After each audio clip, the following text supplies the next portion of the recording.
And we're back for another rousing adventure in Debate City here.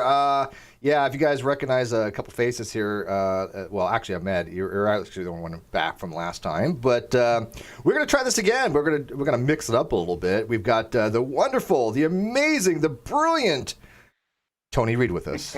You thought I was going to say Jackson Wheat, didn't you? You did, didn't you? I saw that. But no, I'm a huge fan of your channel. You know I love your videos a lot. And I think it's going to be fun. So I do got Jackson Wheat, who I actually love his videos as well, to kind of help out with this particular topic because he knows his shit. And so you guys have got a little presentations. And the topic is going to be, does evolution make beneficial predictions? Now, before we even start, will one of you please make sure that we're all on the same page here, because I want to make sure that you're talking about the same topic, about evolution making beneficial predictions as respect to the environment or with the humans. Either one works, just as long as you're on the same page. We both discussed this as well, and we both decided that we were talking about. He likes to put it as macroevolution. I'm saying common descent. Essentially, what I'm saying that all life, the assumption that all life shares a common ancestor. Whether you want to call that macroevolution, fair enough, but that's what we decided on.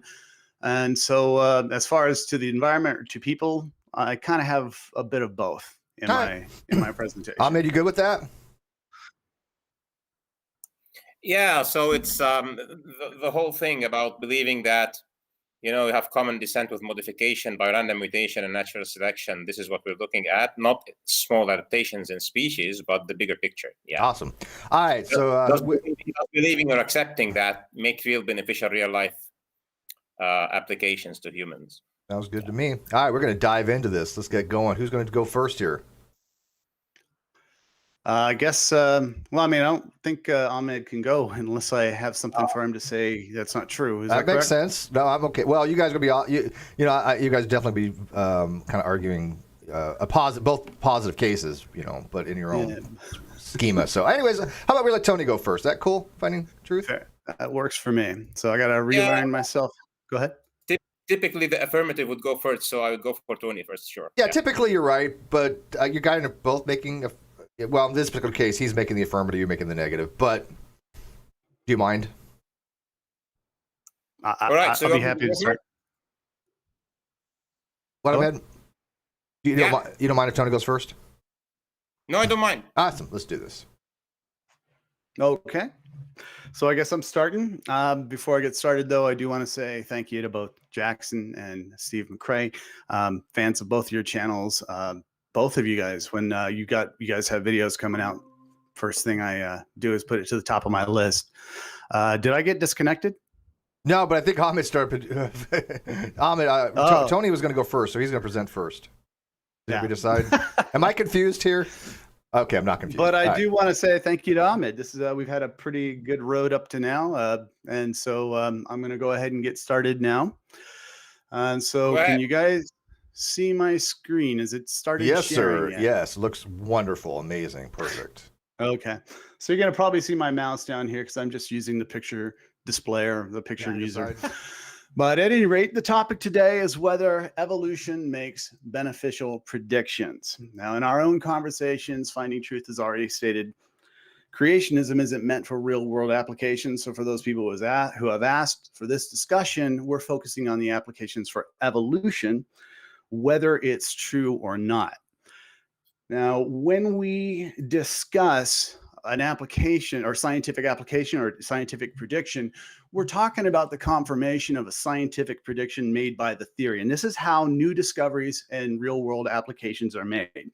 Essentially, it's really easy to see evidence and then make an explanation for it. It's a completely different thing to use that explanation and then predict the future, predict something that has never been seen before, go out and find it. And that's how you know that your explanation is at least somewhat right. And so today I'll be starting not with a prediction of evolution, but ironically with a creationist prediction. And so we'll start. In the 1700s, it was obvious there were far more living species on Earth than could fit on an ark. Even farmers at the time were aware that the morphology of their own crops and livestock had changed over time. And this here is Carolus Linnaeus, a Swedish botanist, as most of you probably know. He decided to test the notion of created kinds by examining organisms associating each species together into what he called genera by their physical traits. Genera essentially equating to the biblical kinds. Now, he was surprised that these different genera also shared common characteristics that unified them into larger groups of orders and then into classes, forming a nested hierarchy. And through this, he unified all animals into one kingdom, all plants into their own kingdom. And although Linnaeus failed to actually discover the biblical kinds, the result of his work gave naturalists a tool that made more sense of biology. Charles Darwin is famous for proposing that there's an explanation for this, which is that these nested hierarchies, they're the result of life descending, all of it from the same ancestor. How do you test an explanation like this, though? That's the second part of it. Well, with the discovery of DNA, instead of classifying organisms by their physical features, the notion of comparing sequences to test for relationship was put forward in 1958 by Francis Crick, who was one of the two discoverers of the DNA helix. In 1977, Carl Woese and George Fox published a paper doing exactly that. And he did that by comparing the ribosomal RNA of different species. This showed that all organisms that they had examined were using genetically calculable variants of the very same sequence, implying relation. Now, by 1984, the first genetic paternity test was performed, showing that DNA was effective in determining relationship verifiably. And to this day, we use this test to legally determine relationship between people. This is also the same method that we use to determine relationship between species. So it actually constitutes legal proof of common descent. But it goes a little further than that. The theory of common descent made a further prediction in the DNA regarding convergent evolution, which neither creationism nor Linnaean taxonomy ever predicted. A genetic indicator of relation is the continuity of genes. Hox genes are an example of this. The Hox genes that code for limbs and extremities in your own body can be traced through every tetrapod, whether fish, amphibian, reptile, bird, mammal. This was already observed. But contrary to this, if common descent were true, similar structures between two species that are not closely related should be coded for by different genes. And that is, in fact, what we see. For example, microbats, whales, shrews, they all possess sonar-like echolocation. All are coded for by different genes. The bills of a duck and the bill of a platypus are coded for by different genes. Gills in fish, some crustaceans, and even some mollusks are all coded for by different genes. The list goes on. There is no reason to expect this from a common designer, nor from mere Linnaean taxonomy. Now, common descent has also predicted several specific fossils in specific strata and in very specific locations before they were discovered. Previously, the lobe-finned fish, Eusthenepteron, was known from 385 million year old strata. Ichthyostega was known from 365 million year old strata. And based on these two discoveries, 3 paleontologists were able to go predict that they should be able to find a fossil of a creature which appeared to have tetrapod wrist bones, rays instead of digits, spiracles in the head for a lung system, as well as a head extending from the body by a neck. And they predicted that this combination of tetrapod and fish traits would be found stratigraphically between Ichthyostega and Eusthenepteron somewhere on Ellesmere Island in northern Canada. Now, 5 years later, they found exactly that. They found 3 individuals with those exact traits. They named them Tiktaalik. And this methodology is how scientists develop all these proposed lineages that you see on display. They predict where to look stratigraphically as well as geographically for undiscovered fossils every day. And this is done in part with the integration of uniformitarian principles, which also require an old Earth. They're used every day by geologists. They predict where to use seismic surveys, magnetometers, gravimeters, and geochemical processing to find minerals like oil and coal. So if you drive a car, you use electricity, you're benefiting from the scientific application of old Earth geology. One last item that was actually in the headlines, in 2013, Kali Hardig was admitted to the hospital after contracting a brain-eating Naegleria fowleri, which has virtually 100% mortality rate. And the doctors, they essentially put her on ice. They slowed her metabolism. They requested a drug called Miltefosine. Now, Miltefosine is used to treat a disease called leishmaniasis. It's affecting several systems in the body, ironically not the brain, but it's caused by a bacteria known as Leishmania. Both are members of the same phylum.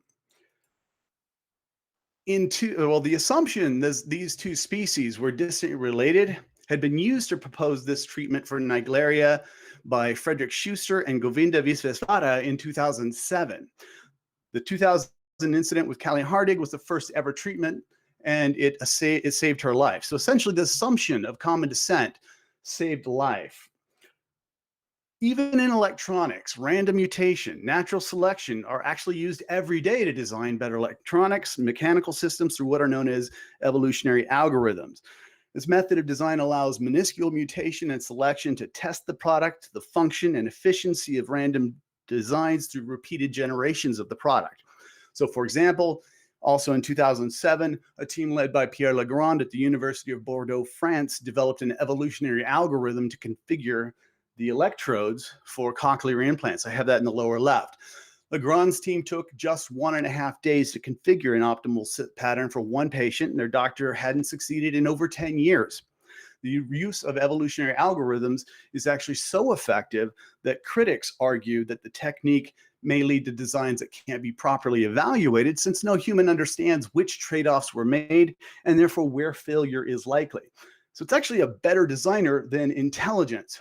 So yes, common descent, the processes of random mutation and natural selection do have applications that you do indeed benefit from, whether it's the settling of a family affairs, whether it's the treatment of disease, electronics, or even in combination with other theories to make new discoveries by making falsifiable predictions about the real world.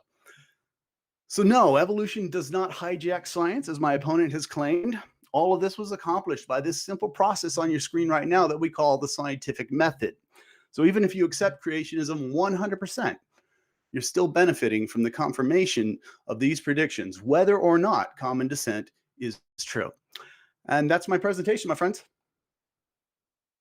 Wow, Tony coming out of the gate hard and fast on that one. That was pretty, by the way. Pretty presentation. Not sure I understood any of it because I'm limited in my understanding of biology, but no, that was actually really, really good. But Jackson, you want to throw in anything real quick? I forgot to introduce you at the very beginning. My bad. Mea culpa, my friend. So do you want to say hi to everybody? But you're not Hello, asleep. everybody. All right. I am paying attention. I am taking notes as well. I am actually taking notes. So finding truth. Looks like you got your work cut out for you because Tony came out of the gate on this pretty hot and heavy, man. So go ahead, do your thing. See what you got.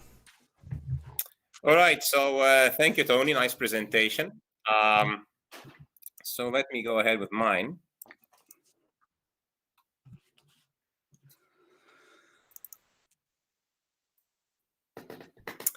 Okay, so can you see it? Yes. I can see it. All right. So here's the point. We're going to be looking at whether accepting that common descent with modification by random mutation and natural selection can explain the origin of species. Makes actually real beneficial predictions to our daily lives. I have to say, I expected Tony to put a little bit more on the table about that, but maybe he's hiding some cards up his sleeve. So let me first give a little bit of an introduction of my background. So I'm an electronics and communications engineer. So I'm fascinated that he's given these examples about genetic algorithms which fall within my educational background. So I also took my master's courses in computer science and engineering. I did my master's in business administration, focusing on international business. I also did 4 years of studies for Islamic studies. I have 30 years of experience in information systems design and implementation, so I work with information all the time, 20 years of which I have been and still am an executive in transnational corporations focusing on information design and implementing of complex systems. I speak 4 languages. One of them is beginner level. I traveled to 28 countries, had many interactions with many peoples of this world. I like conversations. I believe that proclaiming truth is an obligation. I also run my YouTube channel, which has like 20,000 plus subscribers at this time. So those 2 videos I put out, the first one on the left, which speaks about how evolutionary reasoning works, was where we had this discussion, myself and Tony, and we had the discussion about whether this theory is true. And what he said is, well, theories are for making predictions, and if it makes good predictions, he's content about it. And then I put out the other one on the right, which says there are no beneficial predictions for this theory. So let's see about that. First, if we're looking at if this theory is true, then we need to look at what is true, what is truth in philosophical aspects.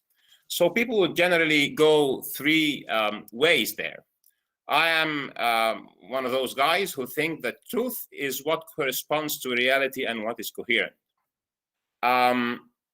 So my primary question is whether the theory of evolution as an explanation is true, which means that the mechanisms that it claims that are driving life from one life form to another life form are actually what happens. And this specific mechanism is explaining that all creatures have common descent, they have common ancestors. It goes back to this one single common ancestor called Luca, which is a hypothetical creature. It has never been observed. And that modification is run by random mutations that are filtered through natural selection. My position on that is that this statement is false, and this explanation altogether, common descent with modification, specifically by natural mutation and random mutation and natural selection, is false. I mean by that it cannot lead to the explanation, a proper explanation to what we see around us, which is diversity and similarity of life forms. However, the third school, which is more pragmatic people, and in terms of pragmatism, you might as well accept something to be true if it is beneficial. And I think this is what we're discussing today. Is this belief beneficial? So every day we can find new real-life applications. So a good part of Tony's presentation was about, strata and this and that, which are essentially observations about whether the theory represents reality, which is not what we're going to be discussing today. This was, for example, the subject of the topic that we had last week, but which is a completely different topic. So let's look at the pragmatic side. First, what's real? If you want to say that this theory is pragmatic, it produces real benefits, then we'd rather be very sure that those benefits are not essentially the outcome of other things. I mean, if we completely obliterate and delete this theory from the face of the earth and consider that we have never put out this theory, can we actually reach the same results by other established disciplines of science? So these disciplines on the right are examples for these disciplines that I would claim that each and every beneficial prediction or innovation or, I don't know, thing that is predicted by this theory that can be used to treat people or to produce better food or medicine or whatever is actually not a result of this belief, but rather, for example, of molecular biology, genetics, understanding of inheritance, understanding of epigenetics, of genetic drift, techniques of breeding, the good work that are done by a very good series of scientists in taxonomy and phylogeny, some of whom Tony has already mentioned, by understanding how natural and artificial selection work, by understanding adaptive responses of living creatures, and by even understanding that there are deleterious mutations.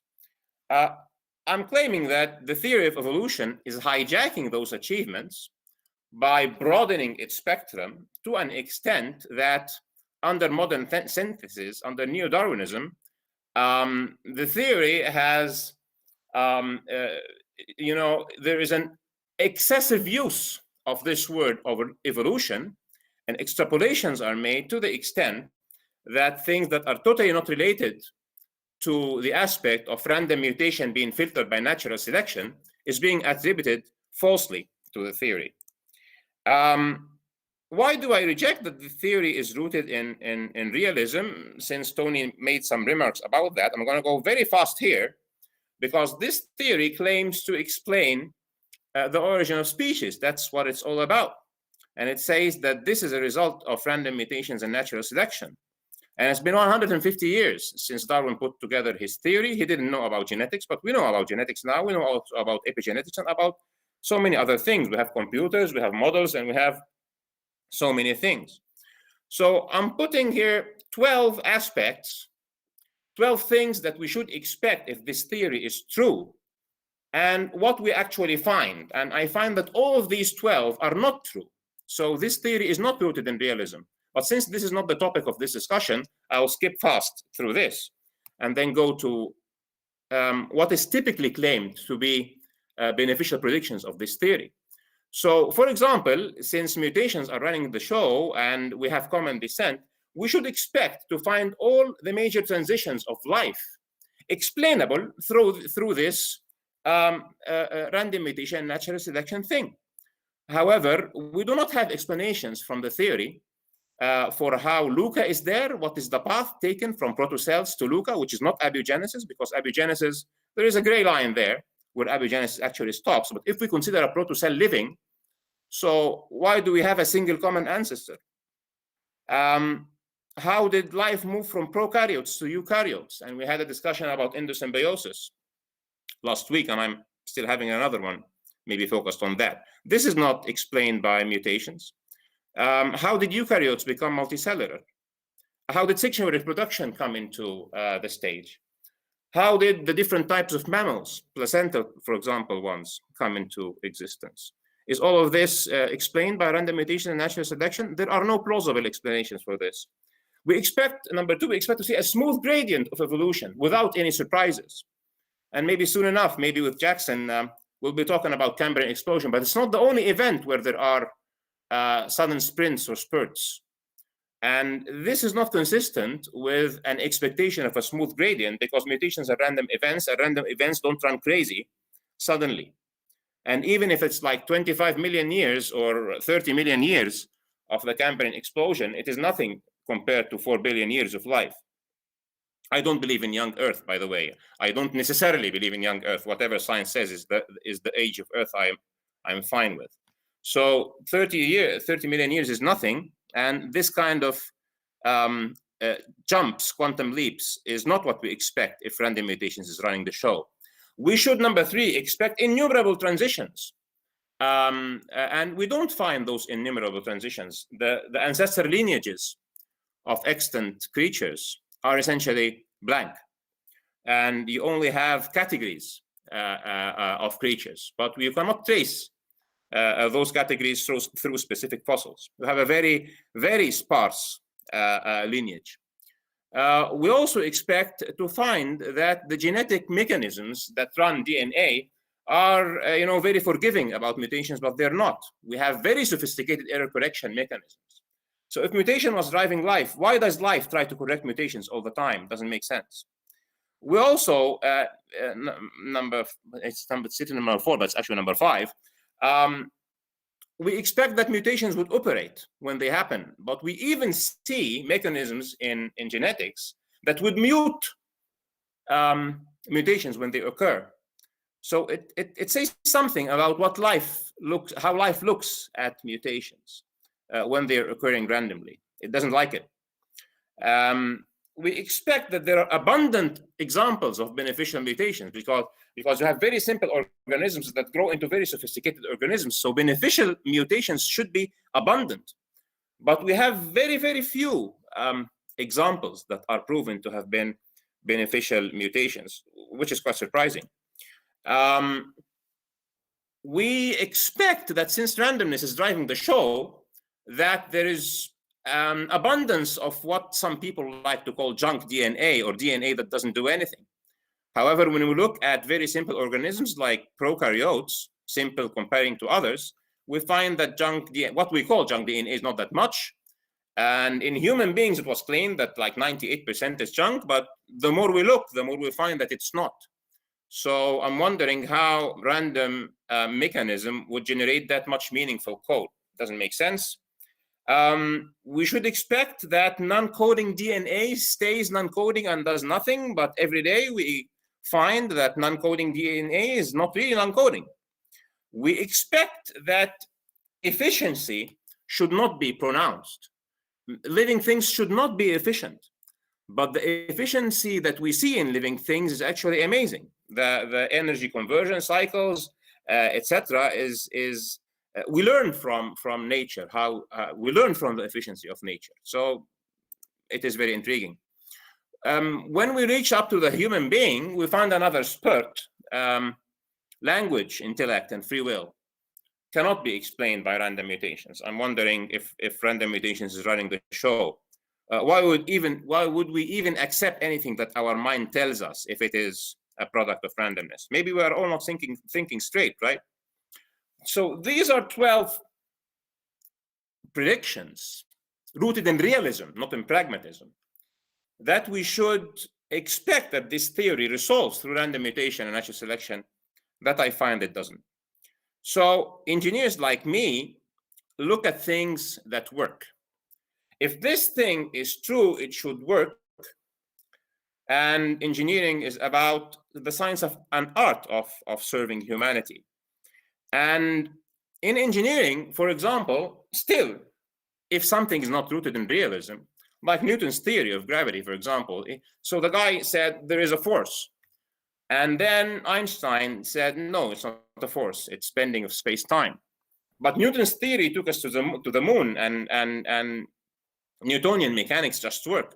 So I'm fine to say that Newtonian mechanics, or the theory of Newton, that there is a force, is useful. There are real applications for Newtonian mechanics, or essentially for the theory of gravity by Newton. There is also real applications of Einstein's relativity. We know that Einstein's relativity will not work all the time, so it means that it's not completely real. And some of its stuff is really funny, but we know that it does not work well with quantum mechanics at specific situations, mainly in black holes and things like that. So still, it does very beneficial predictions. Our GPS will not work without it. So it is pragmatic to accept it, but we still know that, is it real or not? Atomic orbits were very beneficial, but we know that an electron, a moving charge, will radiate. And if this was the case, it should collapse into the atom. So we know that it's not very real, but we still made benefits of it. So we accept it. So for the theory of evolution, from the aspect of pragmatism, to be worth anything, it should do the same, like what Newton's theory of gravity did, like Einstein's general relativity, or relativity in general, like the atomic model. It should give predictions that are not otherwise predicted by other established science. So if general relativity provided no better predictions than Newtonian idea about gravity, we wouldn't have cared about it, right or not? But since it does, since there are applications, real life applications that general relativity and quantum mechanics offer us, we accept them and we work with them. So what are those real life applications? Because if there are no real life applications, then we should categorize this theory where it should sit. It is a theory of philosophy. It's a philosophy. It's a philosophical view of life, that life is driven by randomness rather than by intent, which is my idea about what the theory is about anyway. So I will go into some of the things that I have gone through hundreds. I lost count of discussions over my channel and over my Facebook page about this thing. And people would, bring up vaccines. Vaccines are an application of this theory. Vaccines are not an application of this theory. People have developed vaccines, would have developed vaccines with or without this theory. I'm happy to discuss that. Things like chickenpox vaccine, things like tuberculosis vaccine. Many vaccines and many things that are attributed to this theory have been essentially uncovered to be a result of loss of function rather than a beneficial mutation that develops something innovative.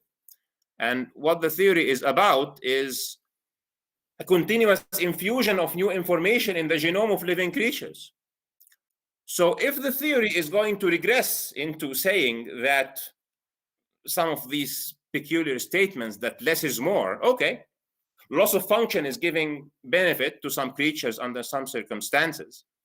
So then we should find a reverse information gradient, because if you are losing functions all the time and losing information all the time to gain benefits in specific circumstances, it means that information was at a peak in the beginning and it's going down all the time. It means that humans are diseased prokaryotes that has lost information. This is not what we see. Right, just to let you know, you got to start wrapping it up a little bit, because I don't want this to be like all you, because you already doubled his time already. So, oops. Okay. Yeah. So the last slide is actually about hijacking taxonomy.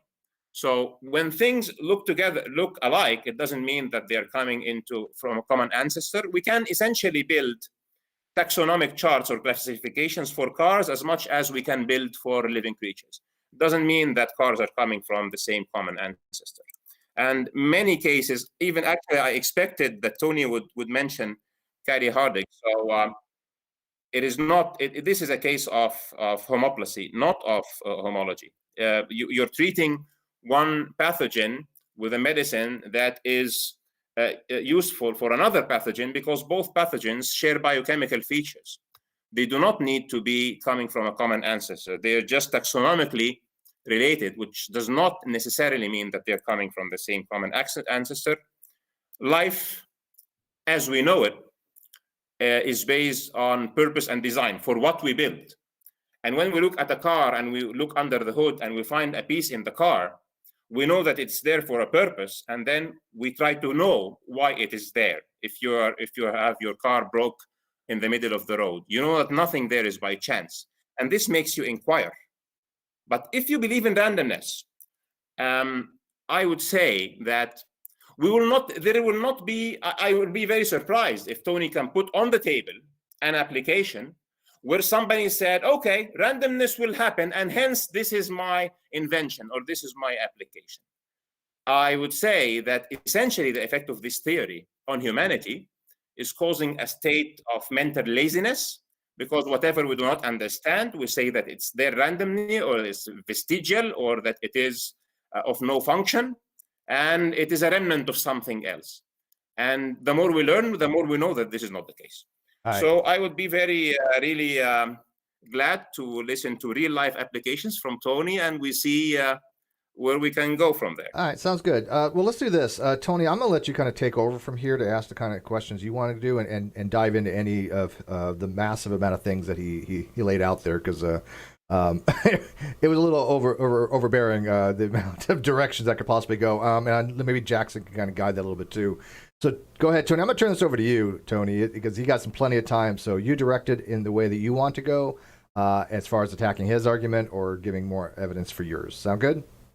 All right. Sounds great. Do it. All right. Well, hey, thanks for the presentation there, Finding Truth. Sorry, may I call you Ahmed? I mean, I know you. Is it all right? Yeah, go ahead. Sure. All right, cool. So for the audience, my name is Ahmed, by the way. So Ahmed. Sorry, I meant to pronounce it correctly. I said Ahmed. Yeah.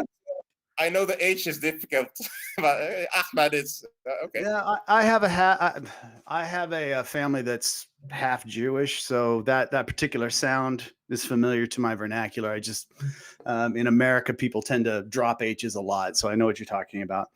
I do want to start off with this. Your presentation, very thorough, very very detailed. Completely missed the point. You're asking for what truth is. You're asking for whether we can explain stuff. That's not what we're talking about. We're talking about real world applications. We're talking about predictions.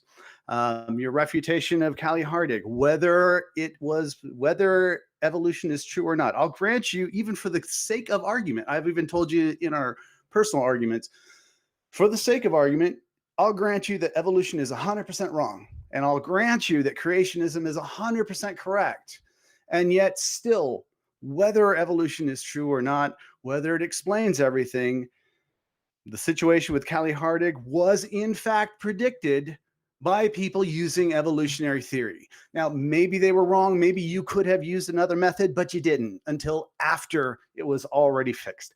I didn't have to talk about sexual reproduction. I can go over that if you like. I can build up some, I can actually find some predictions about that, but whether it explains it or not, that's not really relevant to this conversation. I'd be glad, if you want me to, though, I'll be glad to show you a prediction or two there. Same thing with beneficial mutations and even junk DNA. But I do have a question. Why would you expect non-coding DNA to stay non-coding? What in evolution leads you to believe that? Let me first comment on Callie's case, because you mentioned it again now. And let's say this. Actually, can you answer the question? Yeah, we can go back to that, but can you answer his question first?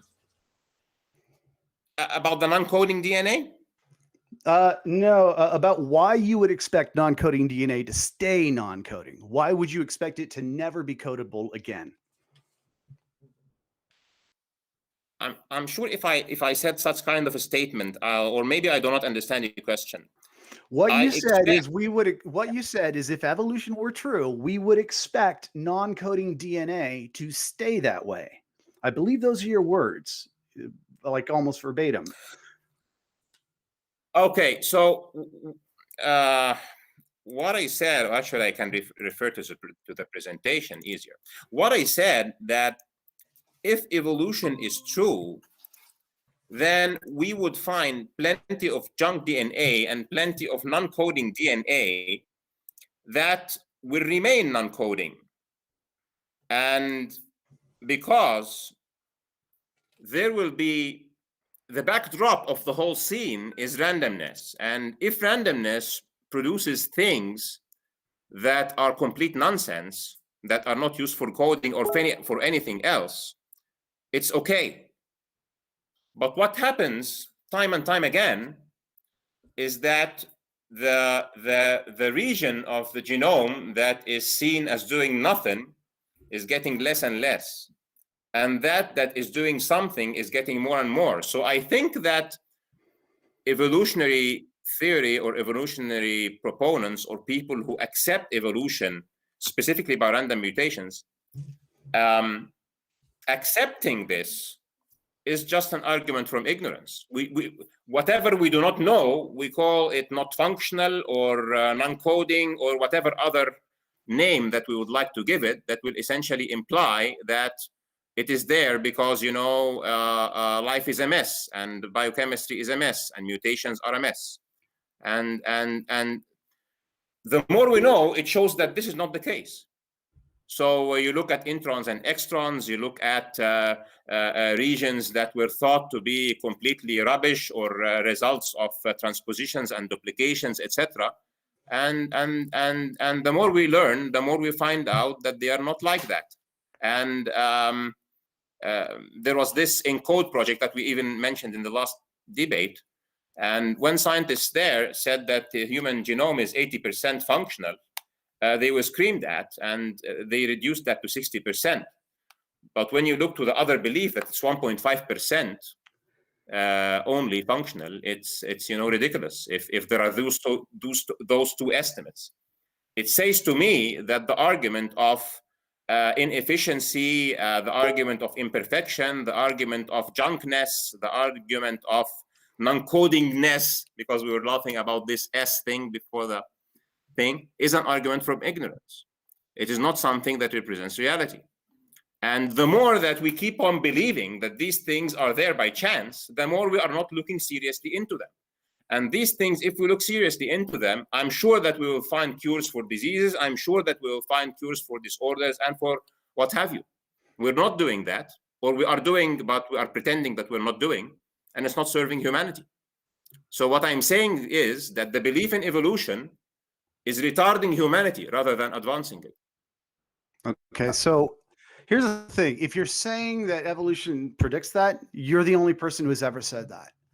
Nobody I know of has ever said that a non-coding DNA would have to stay non-coding. I've never heard anybody predict that. Maybe you have a citation for that, but I'm also wondering how, if that's the case, does that prevent any of the other predictions from being valid? When people have, whether they're correct or not, whether evolution is correct or not, people are using evolution to predict the outcome of disease, how to treat disease, how to find particular fossils. They're using uniformitarianism to find oil. These are all predictions that require that are based on the scientific principle.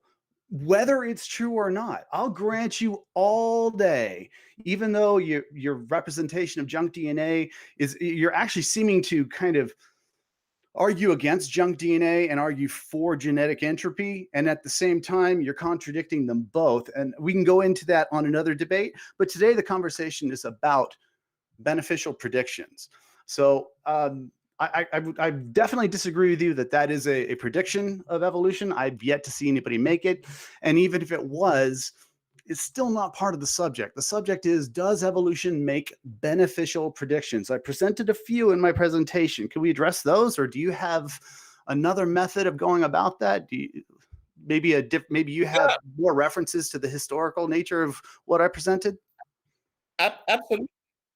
Absolutely. So the one beneficial prediction that you mentioned in your presentation is treating people. So you've given this example for Cali, and nothing else in the presentation can be seen as a beneficial prediction in terms of it is serving humanity in a specific way.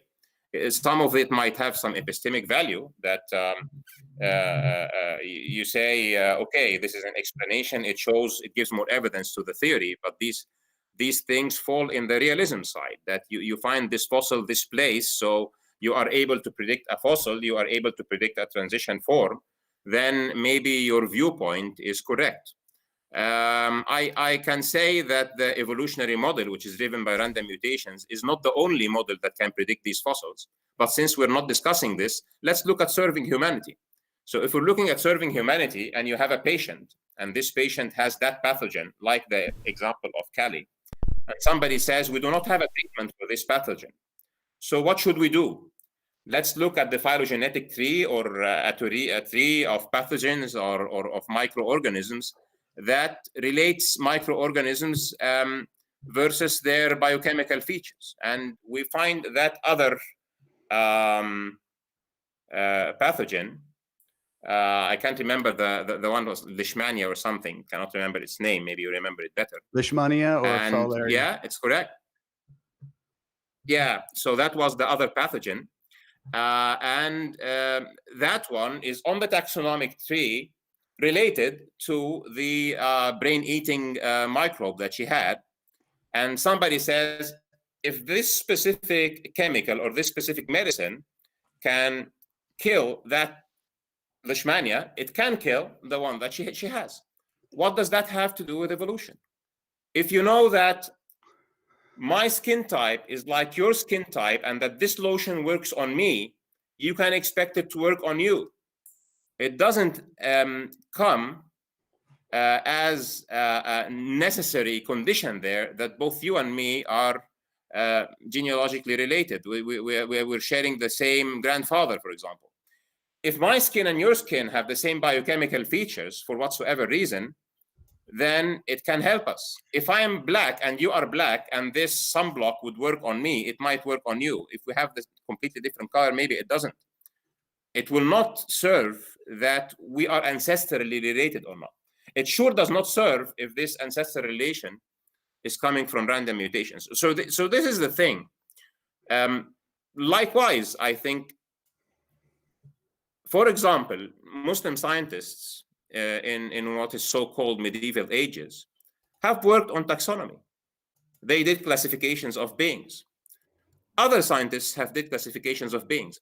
If evolution is totally not there, and we do classification of living forms based on a specific property, and then we need to interact with them based on that property being their shape, being their physical properties, being their chemical properties, whatever it is, then this taxonomy will work.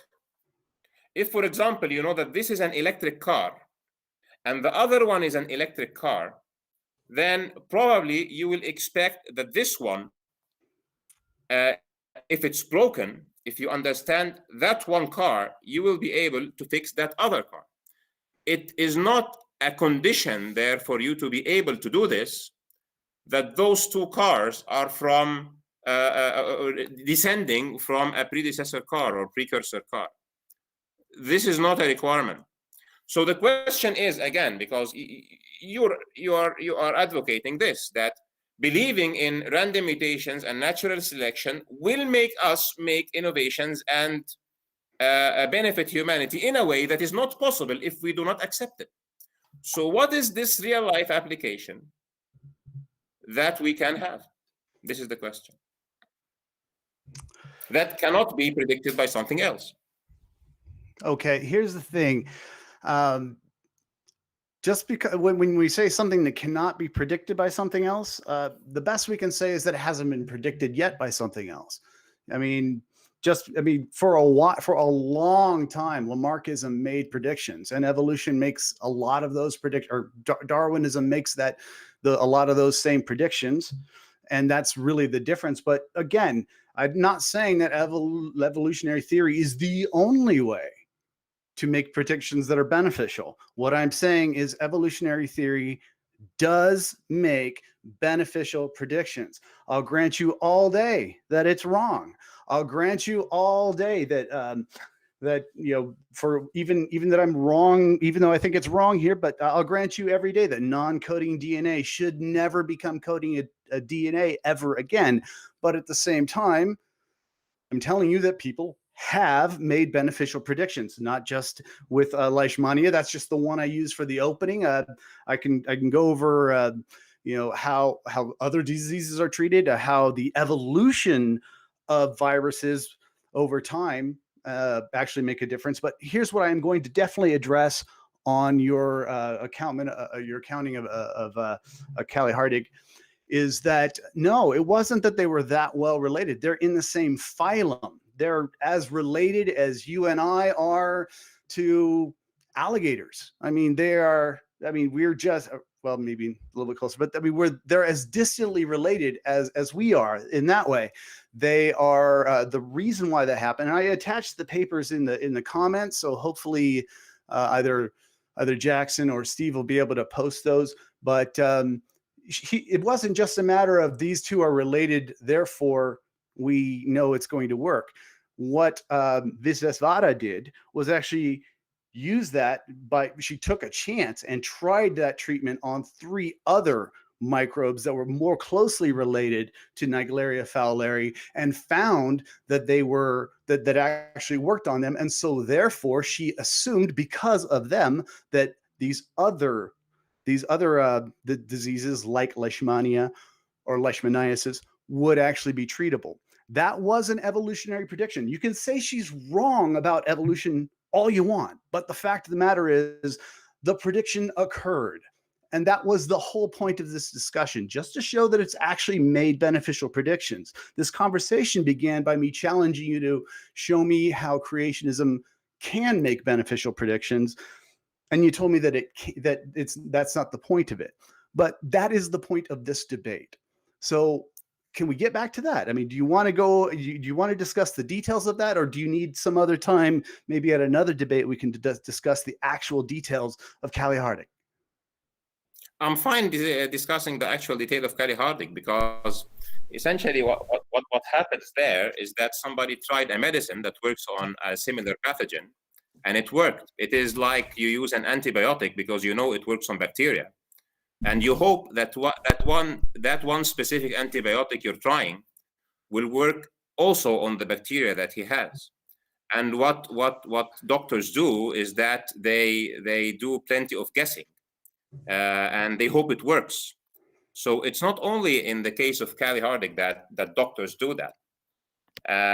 They treat categories of pathogens with categories of medicines. And I can assure you that many of the diseases that we have, or many of the cases that physicians treat, will be based on symptoms, not knowing the exact pathogen that is causing them.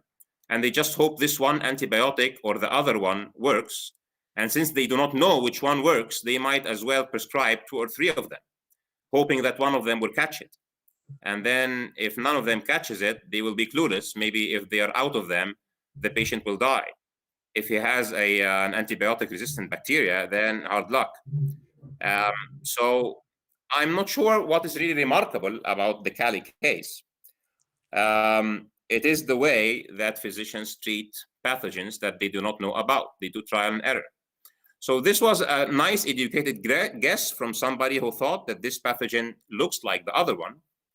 And again, taxonomy is not necessarily a product of evolution. And that isn't what happened in this case. That isn't what happened in this case. That isn't what happened in this case. They didn't just blindly throw it at Leishmania. I'm telling what Visvesvada did. There's actually 2 papers that I sent, because this wasn't a single step. It wasn't that in 2013 this occurred. This was building up from 2006 to 2007, studying specifically Miltefosine, and then attempting it in the next paper on another type of bacteria, and then saying, because of this, we theorize that it will also be effective on Leishmania. So what you described, I agree, that happens all day long. That is not what happened in this particular situation. So I've actually also read an article about Cali's case specifically. I'm looking for it too. And there was that statement there that I can't remember if it was one of her physicians or what that has made the statement, that exactly why that specific medicine worked on her case is unknown. So I guess when you have a powerful theory and you make a prediction, you might as well, or you'd rather know why the prediction will or will not work. When something is guesswork, this is not what we call a powerful theory.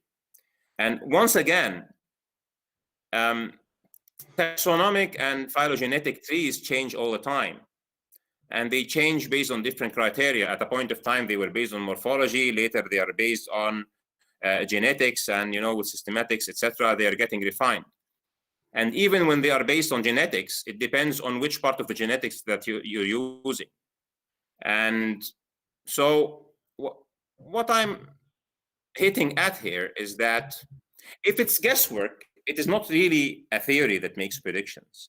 It is as good a guess as the physician guess is. And then if this has been, let's say that this has been a good guess or a good stroke of luck for that specific physician treating that specific case, is the theory of evolution, with all the, I don't know, billions or I don't know, hundreds of billions of whatever currency have been spent on it over the last 100-something years, is it there to treat Hardig or to give, benefits, real benefits that every human being can feel. So my question is, what are those genetic benefits? What are those innovations that we can see in our daily lives that have been really harnessed and harvested because we have the theory of evolution? That's a great question. But the subject of this was, does evolution make beneficial predictions? I pointed out specifically that one. I pointed out other ones, especially in that opening. I pointed out how it's used in conjunction with uniformitarianism to predict where to find not just fossils, but entire former ecosystems, and by that making it possible to find things like oil. It makes all of that comes from common descent, whether it's from mutation and natural selection, whether it's from magic. It doesn't make a difference. That said, I mean, I keep saying this. I'll grant you that we don't have a complete theory, and we probably never will. I'll grant you that the theory is incomplete. I'll grant you that it has holes in it all day long. The subject was, does it make beneficial predictions? I have shown beneficial predictions in my presentation. All you've done is try to deny that it was actually evolution that was used to predict it.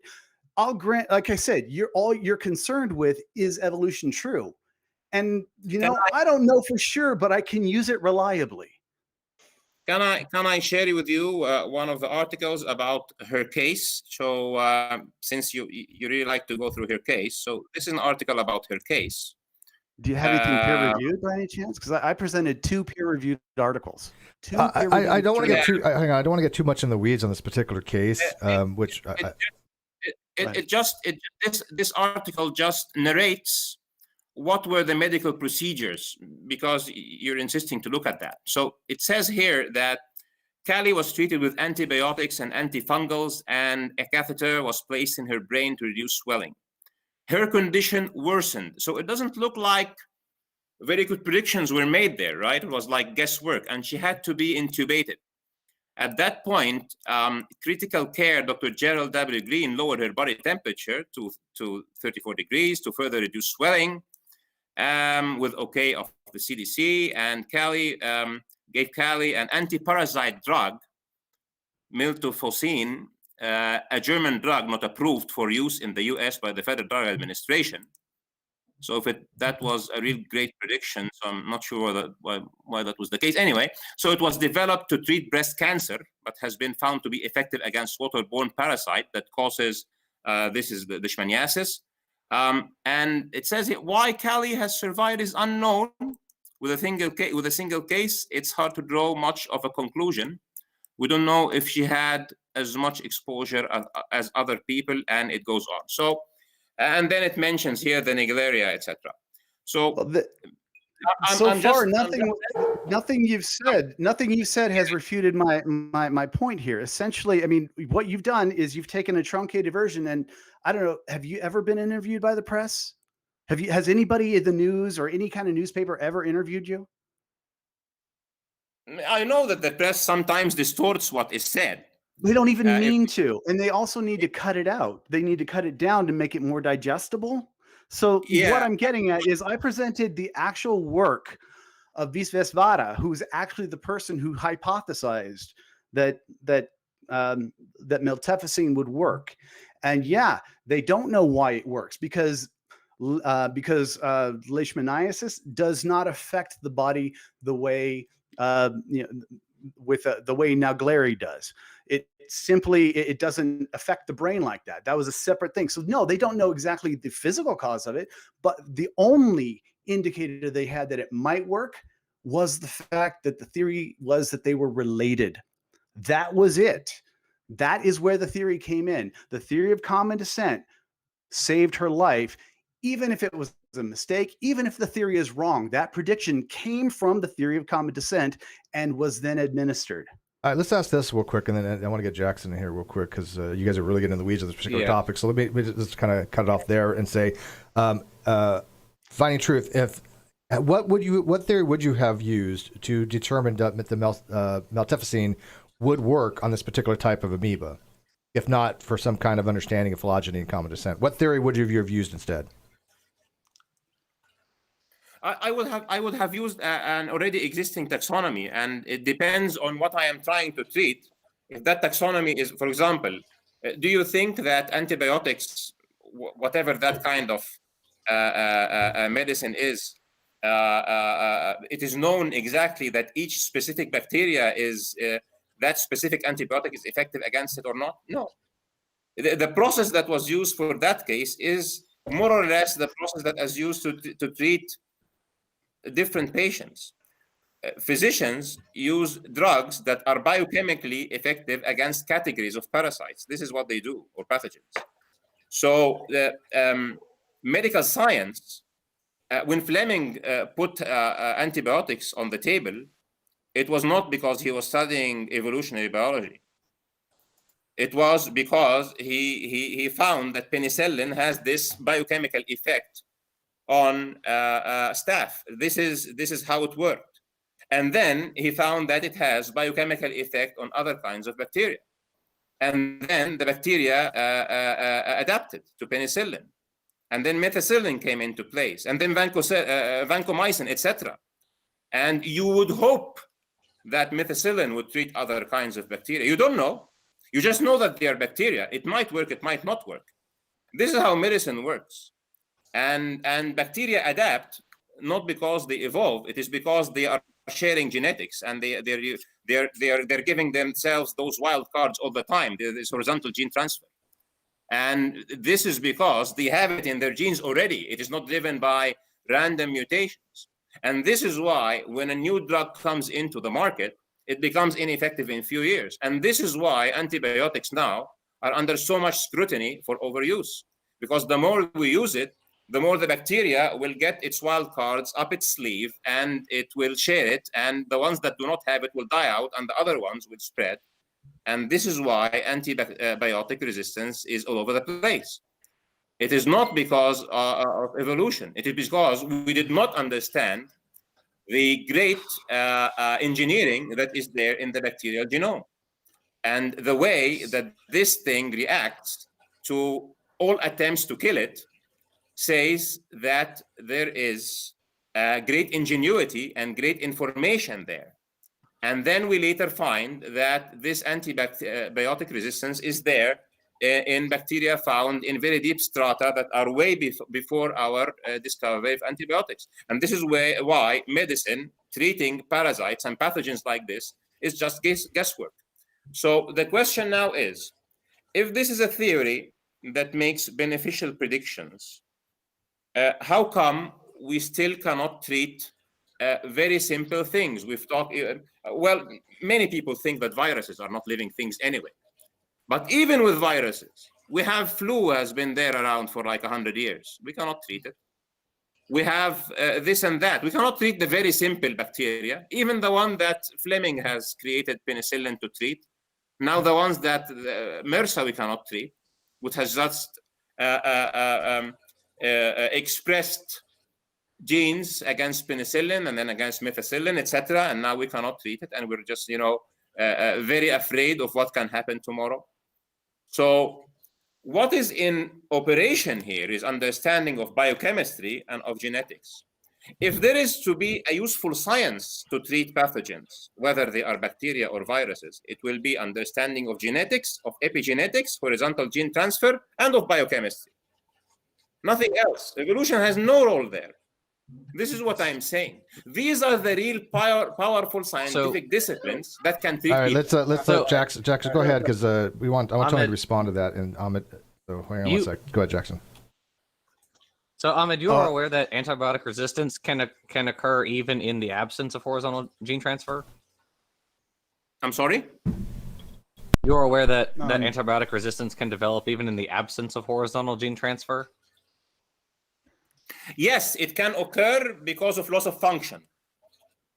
All right? Not necessarily. And not necessarily. Antibiotic resistance can also occur because if the bacteria can or they mutate, and then this changes whatever protein the antibiotic interacts with, and so it no longer interacts. Not necessarily because they lost it, but because where it interacts has changed. Great. So when you are That's when you're evolution. looking at no. Now, okay. Yes. If we say that, if you want to say that this is evolution, I'm happy to say that it's evolution. If you want to use the word, I'm not happy because it creates a kind of equivocation. So now, it goes back to what I was saying in my presentation. If we call this evolution, if we say that bacteria losing proteins or losing markers on its cell membrane, or losing that specific organelle that was targeted by a specific biochemical that we call an antibiotic, it's losing this function or losing this They don't necessarily lose marker. it. They don't necessarily lose it. It's not always necessarily about losing. Change the mechanism I didn't that they say are they used stop to. expressing it. Okay, tell me Okay. what you're saying, and I'll respond to it. Okay, it's not always about loss. Changing something, changing a protein does not necessarily mean you lose some part of it. It's a protein. You are just changing the way it folds or the way it interacts with something else. That does not necessarily mean loss is happening, right? Great. So Okay. once again, we had the discussion before about it was last week, and we had also some discussion in the after show about the E. coli experiment and about Yes, other things. nothing was lost in that example. Absolutely, right? Nothing was lost. But what happened in that? But what happened in that example is that E. coli knows what it's doing. It changed its genome to be able to metabolize citrate. So again, I don't know what you mean. Where No. does random mutation come into operation? So there was a duplication. Guys, we're way off topic here, and way off. I really want to get Tony to respond to the initial thing that I'm about to say. I do have one. Yeah, go ahead. I think you're right. I have one question, and then I'll toss it over to Tony. Okay. Sure. My question is, since this is a debate about beneficial predictions, and Tony provided both examples in medicine as well as in paleontology, and none of the examples in paleontology have been touched. You kind of seem to agree that those happen, but that because they're not beneficial, they're not relevant, but they are a big part of evolution. The fact that you do recognize that evolution is being used to predict fossils too, right? Because that was also part of his introduction, of Tony's introduction.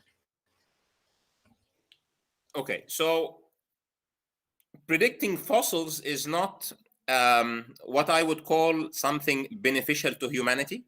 Okay, because we're looking at real life applications. So if you can predict the existence of a tiktaalik or of this and that, or of a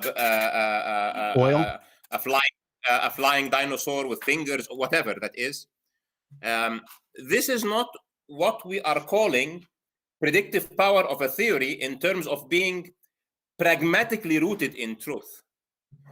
If we are going to accept something in terms of pragmatism, like general relativity or like Newtonian theory of gravity or whatever, we are not accepting it just because we like the idea of space-time being bending. We like it because we are able to make our GPS working. So my question is, let's say that I will look the other side. I will not care if this theory is really explaining how we are related to how we came from Luca or Lika or whatever. Okay, Lika being the last eukaryotic common ancestor. I will look the other side. I will not care if it says that humans are descended from a common ancestor with apes, okay, or human are great apes. I will not care. But maybe you can tell me, if you take this belief, then, for example, if we try a medicine on gorillas or chimpanzees, it's going to work on humans, but it doesn't. So this is going to be the predictive power that I'm looking for. If you are telling me, please accept common ancestry in the macroevolution sense, because it is going to treat you or going to give you better meat to eat or better crops to eat or whatever, if you accept that random mutation is driving the development of life through the filter of natural selection, it will give you these benefits. Okay, I will accept it because it's pragmatic. I will look the other side from realism. But the problem is, if we have this debate about realism, it doesn't work. And we can take hours on that. If we have the debate about pragmatism, it doesn't work. So why would I accept the theory? This is the trick. I know that Newtonian mechanics, the Newtonian theory of gravity is false, because general relativity proves it's false. But I'm using it because it's pragmatic. I do not need to use general relativity to launch a rocket outside the Earth's gravity. I just need to use It Newtonian just kind of mechanics. I will sounds like accept you're rejecting it either way. I'm sorry? It just kind of sounds like you're rejecting evolution either way. Like, if it does make predictions in some capacity, it doesn't matter. If it doesn't make predictions in this capacity, it still doesn't matter. That's kind of sounds like what you're saying. If it does make predictions, then an evolutionary model, then I can put an evolutionary model on my computer to create a medicine. I will be glad to do that. But it doesn't. If you put on your computer, if you create a model on your computer, you cannot create a new medicine with it. You do not, it doesn't exist. If there is one medicine that has been created by running an evolutionary program or an evolutionary calculation model, and it gets out with a new molecule because it has assumed that something will randomly mutate, show me. There isn't something So that I know about. So your standard of evidence is only if someone makes a computer model of antibiotic resistance, for instance, and runs that, and we get a new antibiotic from that, then you'll accept evolution. I have actually said many examples, like tell me, for example, that if you accept that you are having a shared common ancestor with a chimpanzee, then whatever medicine that works on the chimpanzee will work on you. It doesn't. Well, that's not necessarily the case. But hang on, That's not exactly true. Hang on, I want to get Tony back in here because again, we're just going way into the weeds here. Tony, Finding Truth has said a lot of things. I would like you to address certain things that he has said because there's some issues there. Well, I mean, I'm getting in my old age, so I've forgotten a couple of things he said. Well, how about this? Basically, start from the position of you are arguing that evolution makes beneficial predictions. You had in your initial presentation, you had shown those beneficial predictions, including the usages of certain drugs that will work on certain other organisms because of we assume common descent. They're going to have relationships with each other, right? Yes. Okay. Go back to that a little bit because I'm not understanding Finding Truth's argument. Counter to that, and I'm trying to be charitable here, but I'm not seeing any counter to that argument. So maybe talk about that particular thing from your presentation again. Do you want me to cite the details in the paper? Or no, you don't have to go that far. But I mean, you're making the argument that because things are similar because of common ancestry, that we can make testable predictions, which seems to be the case, right? Yes. So maybe you can try to suss out what Finding Truth is trying to argue against that, because I'm not seeing his argument, to be honest with you. I don't think it's fair for me to sit here and tell you what Finding Truth's arguments are. Fair. I'm sorry. I mean, I have too much respect for the guy. He's a relatively intelligent guy. I disagree with him here. And obviously with his engineering, especially system and information technology, I really expected him to jump on some of my other stuff, but he sort of kept it sort of limited here. But I did want to ask about pragmatism. You were talking about it. That's fine. I'm happy to jump on the genetic algorithms if you'd like. I'm happy to do that. As long as we're talking about beneficial predictions, that's fine. Yeah. Now, that said, when you're talking about pragmatic, if we can use the theory to predict reality, how is that not pragmatic? Because we can't. We did. We have, and we do. Give me an example. So I'll tell you why we can't.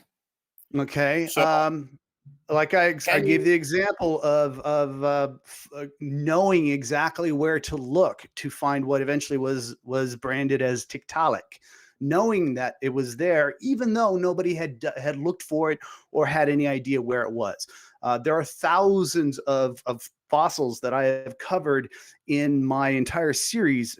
I have a sub-series about transitional fossils. Not all of them were discovered by using evolutionary predictions, but quite a few of them were. We can do that all the time.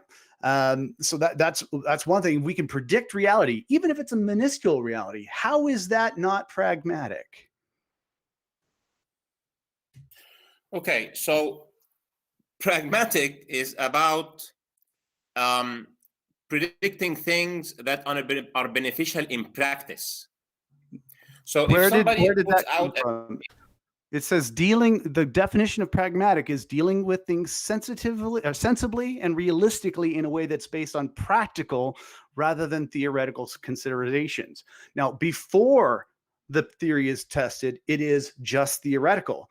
But once that theory makes a prediction and that prediction is confirmed, we're no longer talking about theoretical considerations. We are now talking about practical considerations. Therefore, pragmatic. Well, no, that's why we titled the conversation, if the theory makes beneficial predictions. Right, but you just said pragmatic, not beneficial. Pragmatic has nothing to do with beneficial. I'm using your language. Fine. When I'm talking pragmatic here, I'm talking pragmatic in terms of finding things that are practically good for us. So if you can define pragmatic in different ways. If you want to say it is pragmatic in terms of, in practice, we will go and predict the existence of a fossil, and then we will find a fossil, or we will predict the existence of an insect, like Darwin did for the moth that has the long tongue, etc. And we call that pragmatic. I can make the same predictions using creationism or using other evolutionary models that are not driven by mutations and natural selection, and we can actually do a complete debate about that. Well, could you just do it with creationism then? I mean, because that's the only interest I have is which one can we actually do stuff with? I can do stuff with evolution. I can do stuff with the Big Bang. I can do stuff with abiogenesis. I can do stuff with uniformitarianism. What I can't do is anything with creationism other than talk about it. Okay, so the topic of the debate is not creationism, but I'm happy to take this, side turn. Okay, so let's look at that. So somebody goes to Darwin and he tells him, we have this flower, it has, its nectar is so deep. Okay, how is that so? So he says, there must be an insect that has a long tongue. Please tell me, how does the belief in common descent with modification by random mutations and natural selection serve you to make this prediction? Would you rather make this prediction? I just want to point out, by looking at life, by looking at life as designed to be functional. So if there is this kind of plant, then there must be a corresponding kind of creature. It might be, I don't know, a sparrow or an insect or whatever, that will serve its pollination, its cross-pollination. You will reach that conclusion if you look at life as having symbiotic relationships and being an integrated system. You will immediately reach this conclusion. How do you assume that? How do you deduce that from a creation event? Yeah, also, I want to point out Darwin was ridiculed by creationists right after he made that prediction because they said God just designed Angræacum orchids that way. They said it was just designed that way. It was Darwin who predicted that based on his coevolutionary model, there must have been a moth to pollinate it. So no, creationism did not predict that. It, in fact, predicted the exact opposite. Well, I cannot speak for the guys who criticize Darwin for this, but whenever I look at something in nature, and that something needs a complementary function that it does not have, I will know that that complementary function is available in nature one way or the other. And if it is the natural thing in operation, that insects cross-pollinate flowers, then it should be an insect or something like a hummingbird or whatever. This should be a natural consequence of looking at life as an integrated system. Just But like when you look at how do you use creationism to determine Give us that? an example of that, of how to use creationism to determine something like that. Yeah, exactly the same way that Darwin used his co-evolution ideology to explain that. He expects that creatures have co-evolved. But can you provide an example? Okay. Yeah, I'm giving you the same exact example.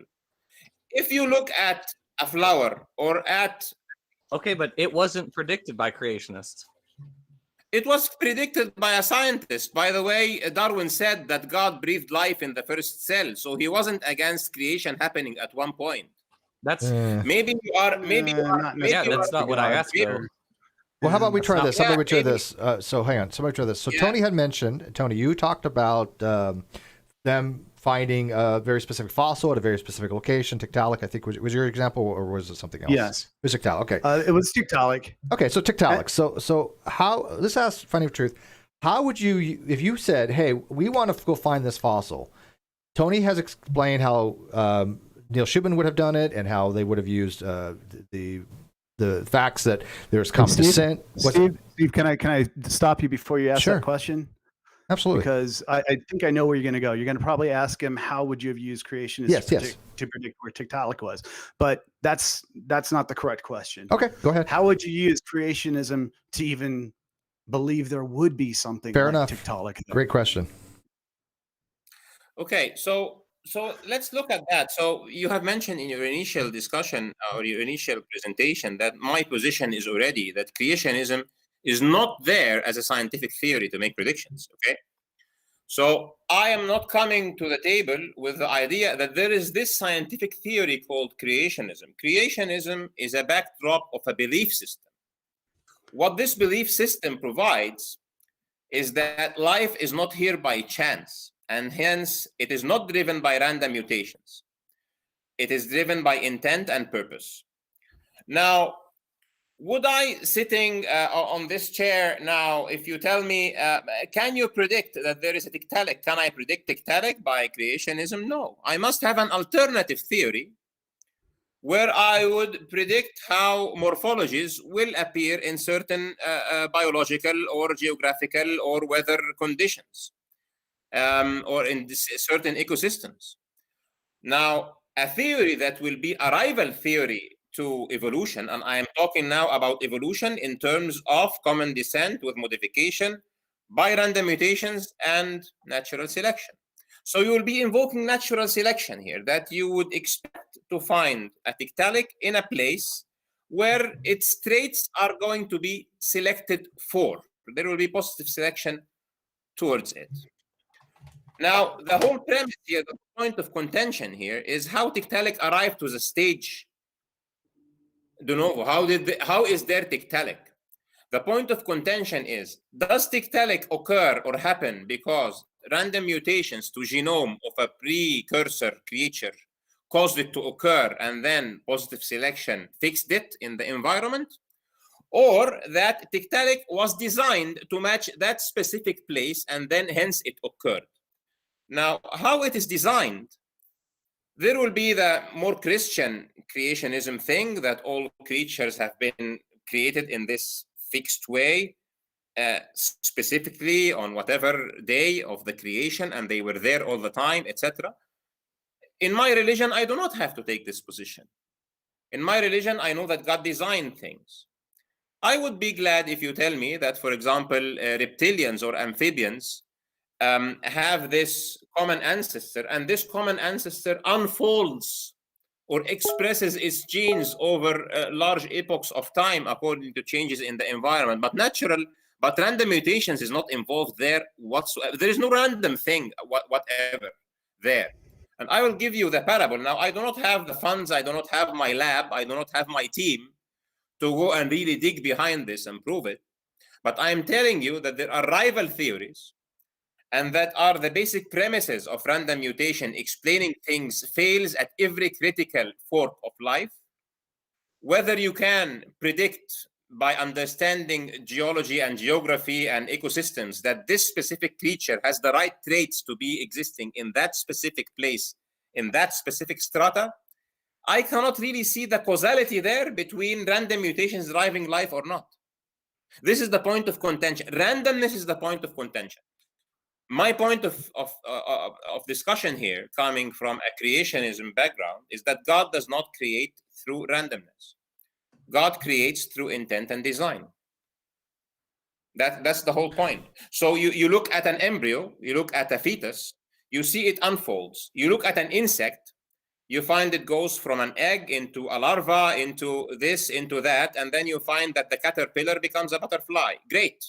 So we see in operation that the same genome can unfold into very, very different morphologies at a specific program. I don't mind that somebody puts together a theory and says that this is the way reptiles change, because they had the design, they had the information to respond to changes in the ecosystem, to the extent that at one point of time, when the ecosystem is good for dinosaurs, then the morphology is dinosaurs, and later it becomes something else. I don't have a problem with that. But if you tell me that what is driving it is randomness, I have a great problem, because it's not proven, it's unobservable, and it doesn't provide any real predictions. Okay, did you? I want you to look up a word. When you get a chance, the belief in randomness. Hang on, find truth. Let Tony respond. When you get a chance, dude, I need you to look up a word for me, and the word is brevity. Can you do that? What is that?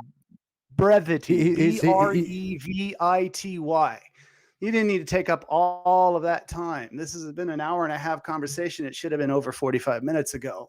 The thing is, what you haven't addressed there is predictions. Now, you're right. Before you started this conversation, you did say creationism cannot be used and is not meant to be used in science to predict anything.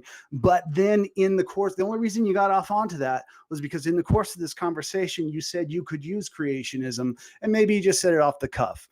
But I just want to make sure that everybody understands we cannot use creationism to predict anything. And I know you have somebody in the comments who has claimed that somebody has. And if you want to bring her up or read her, I'm talking to Steve or Jackson. Yeah, we'll get to the questions here soon. I'm trying to keep track of some of them. We're talking about predictions. If you disagree with a mechanism, fine. I'll agree with you all day. There's a problem with the mechanism. I mean, I don't agree with you, but for the sake of discussion, I will. We are talking about predictions. Now, as far as pragmatic, we can go over that. But I mean, that's essentially my big issue with you is that you haven't talked much about prediction. It's usually the explanation or the mechanism behind it. What we want to know is about predictions. Did evolution make predictions? Yes. Were all of them confirmed? No. That's how it grows. But the ones that it does, I mean, it does make predictions that do benefit us, that we do use, that do benefit you. Again, as I said, if you use a car, you're benefiting from the use of both uniformitarianism and common descent put together to find oil. That's how, I mean, as well as plate tectonics. These theories do work. They make predictions. Creationism does not. And that's where this ends as far as the conversation goes, because everything else has just been repetitive. All right, finding for truth. We'll try brevity here. Well, hang on, because hang on. Tony's right. We need a little brevity here. So very simply, hang on. Yeah, hey, finding for truth. Hang on. Does creationism have predictability? Your version of creationism, does it have predictability? This is a question for me, right? Yes, sir. Yeah. So if you ask me, does creationism have predictability? Yes, it has predictability in terms of putting your mindset on a way where when you look at something in a living thing, for example, you will understand that it has a function, that it is not vestigial, that it's not there by chance, that it is not junk, that it is not leftovers. That's an explanation. So that's not a prediction. Hang on, we're going to go back to the brevity here. That's an explanation. That's not a prediction. There's a distinct difference between those two terms. To frame, making very specific predictions is not the objective of creationism. Creationism is a worldview. But you did say creationism makes predictions. Please give us a prediction. Yes. Check the comments. There's somebody there who gave you the answer already. And even in one of my examples, I actually gave you an example, one of them, that if you had been astute, you would have caught an issue with it. And I did it specifically so you'd bring it up and show you how evolution made yet another prediction. You haven't really addressed that. Can you give us a prediction of creationism? We'll talk about that. Can you give us a prediction of creationism as we were asked, or just agree to just that it doesn't have predictability? No, you cannot look at creationism in terms of providing a specific prediction. But you said it could. Yeah, you can look at creationism in terms of making a general prediction that nothing there is there by chance. So if you look, for example, at the example that I said that you can predict that by creationism, which was I talking about the flower that needs an insect to pollinate it.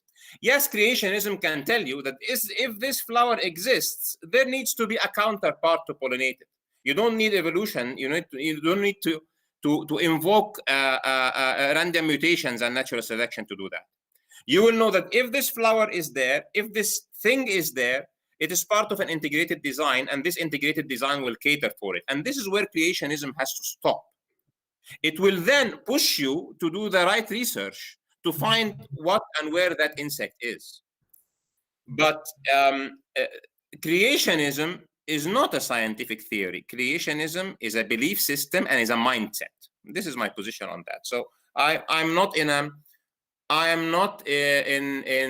attempt to show you that creationism is a scientific theory, because it's not. Creationism says that there is a creator. A creator is supernatural by definition. It is outside of the axis of but that's not predictability, though. That's, I think, Tony's argument would be. That's a mindset. That's a mindset. When you are confronted with a question and you are a creationist, what that will make you say is that you will predict that there is an answer. And this answer has to be logical and part of systems. It is not, you will not be able to give an answer that this is there by chance. So this is what I mean. Now, again, if we go back to our topic, you said that there is something that you said that I did not address. What was that? We'll get into that. We'll get into that. I mean, the what? No, it had nothing to do with the genetics. It had to do with, you know what? We will discuss it. But I mean, I gave that to you. It was a little gift from me, and you didn't bite. So, you know what? Do you really want to open up that can of worms? Yes, go ahead. Because you know, I will be glad to just address that with you. But really, we've already discussed the predictions, and you haven't had I've already made my case, man. You haven't even refuted it. Well, I think I did, because you made one case of one specific patient. 3 cases. I gave at least 3 predictions. And I am telling you that this is the way that medicine happens, and medicine deals with categories of pathogens using categories of drugs. This is what medicine does, with and without the theory. And that is medicine is done a certain way by doctors who are practicing medicine. I'm talking about the people that are innovating in medicine. So when you're looking at what is now called evolutionary medicine, if this is what you're referring to, which is a topic I would be glad to address. Number one, you need to take in consideration that this whole aspect of evolutionary medicine is something new.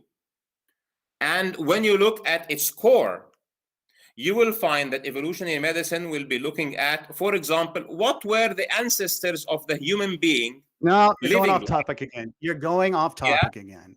We're talking about the predictions that were actually made by the theory. People use the theory. I've given those.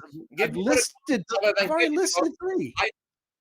I don't think that Kelly stands for anything. She's just there with a pathogen like all other kinds of pathogens that are treated. I didn't say she stood for anything. I said her treatment was predicted by the theory. That is all I said. You can say it was a lucky guess, and I'll even give you that. But the fact of the matter is, evolution does make predictions that do come true and are helpful. So that is all I've said. Everything else you said is superfluous. This conversation should have been 20 minutes long. So to close this point, because at a point we'll need to give that to the audience to take a position on that. So to wrap this up, this case and other cases are a result of the predictive power of taxonomy and phylogeny and systematics. They are not the result of, depending on the case, they are not the result of a belief in random mutations and natural selection. This is the whole point of contention. This is the way that doctors treat people. And if this theory is going to be positioned as a theory that can make you make lucky guesses, then I don't think this is a theory that is to be put in operation. Theories that have predictive power do not make you make lucky guesses. They make you make accurate predictions that are useful to people in operation, in real life. So we can leave that to be judged by people rather than us. All right, no, I taking think more that's fine. I can agree to that. Yeah, I agree to that as well. Tony, did you want to open Yeah. that gift? Up to No. you. Okay. Yeah, I mean, let's Because you didn't read. The thing is, you didn't read my other papers. I told you about the Hardig thing, and you had plenty of time to go after the peer-reviewed literature. You didn't go after it. You went directly to a pop article. Yeah, I noticed actually that too. had to, and I don't know if there's a way to get this to you guys right now, but I have sources for everything I've said. Everything I have said, I have the sources, and they're all peer reviewed, with the exception of one, because it's just to explain something. Can we address that, Tony? About peer review and why we a lot of us, in science and philosophy and these topics, peer review is not the be all end all. Let's get that straight. However, it is a little bit more higher standards than what you find in a pop science thing, because pop science gets shit wrong all the time. That's just the way it is. So when we're having these types of discussions, do you think it's more advantageous to have at least something that has some citational references that you can find in a journal, whether it's 100% true or not, whatever, it's people still a lot of them opinion papers, but they have been vetted by some sort of authority and expert in the fields, rather than going to a pop source? Do you see the difference in that, at least? Finding truth. Finding truth. Well, there's no four in there. There's no four. I make shit up as I go along. Yeah, well, what I have referred to is the statement by the people who have treated the patient. Now, those people were not evolutionary biologists. Now, whether this thing has treated her because there is an evolutionary explanation is something else. I would rather leave Kelly's case there, because, as I say, this is the way doctors treat people all the time. Okay. And by the way, Tony, you told me about Kelly before you sent me a quotation. You did not send me the paper, but I had to look for her case. And this is what I found. So if you have the peer-reviewed papers, I think you put them in the comments. I'm glad to have and I'll put them in the video description to read the papers, put comments on them, and follow up on that. And I will show you from the papers how random mutation has nothing to do with the whole thing. But I didn't Steve, read would you them. like would you like the rest of the sources from my opening? Yeah, if you send them to me, I'll put them in the video description afterwards. Absolutely. Yeah, I believe in citations, and I me, I have the same issue I have with philosophy. People just throw like a dictionary out. It's not going to work for me.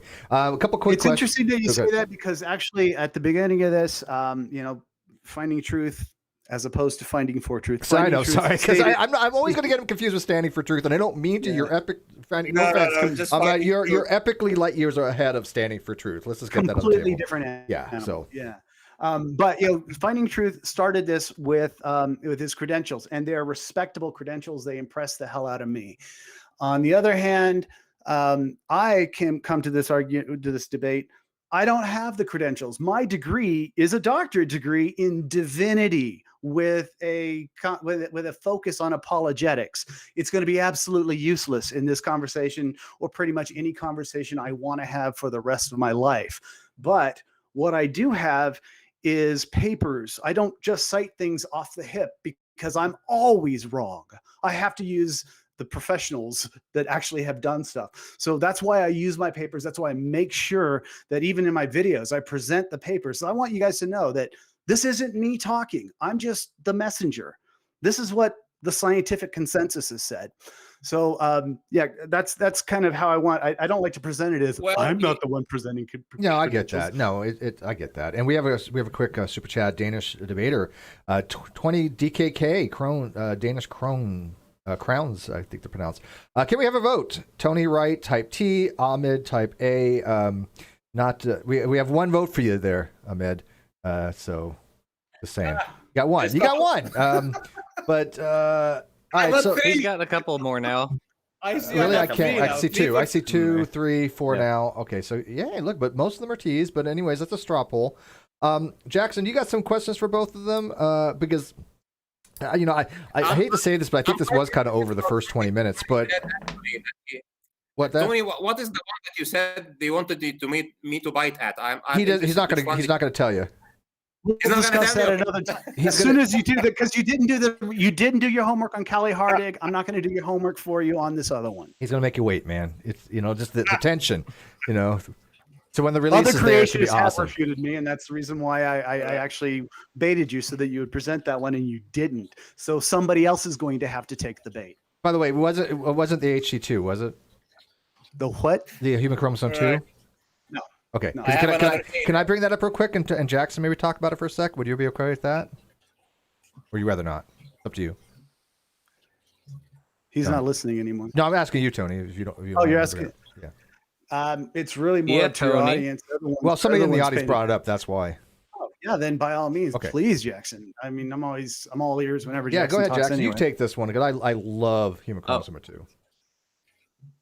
Oh, well, this was yet another prediction of evolution because when geneticists were doing karyotypes of or chromosomes early on, they realized that we were missing a pair of chromosomes, but that one of our chromosomes, which is chromosome 2, was like exceptionally long, and so they predicted that there should be a fusion event should have occurred between two chromosomes, or between two pairs of chromosomes, sorry.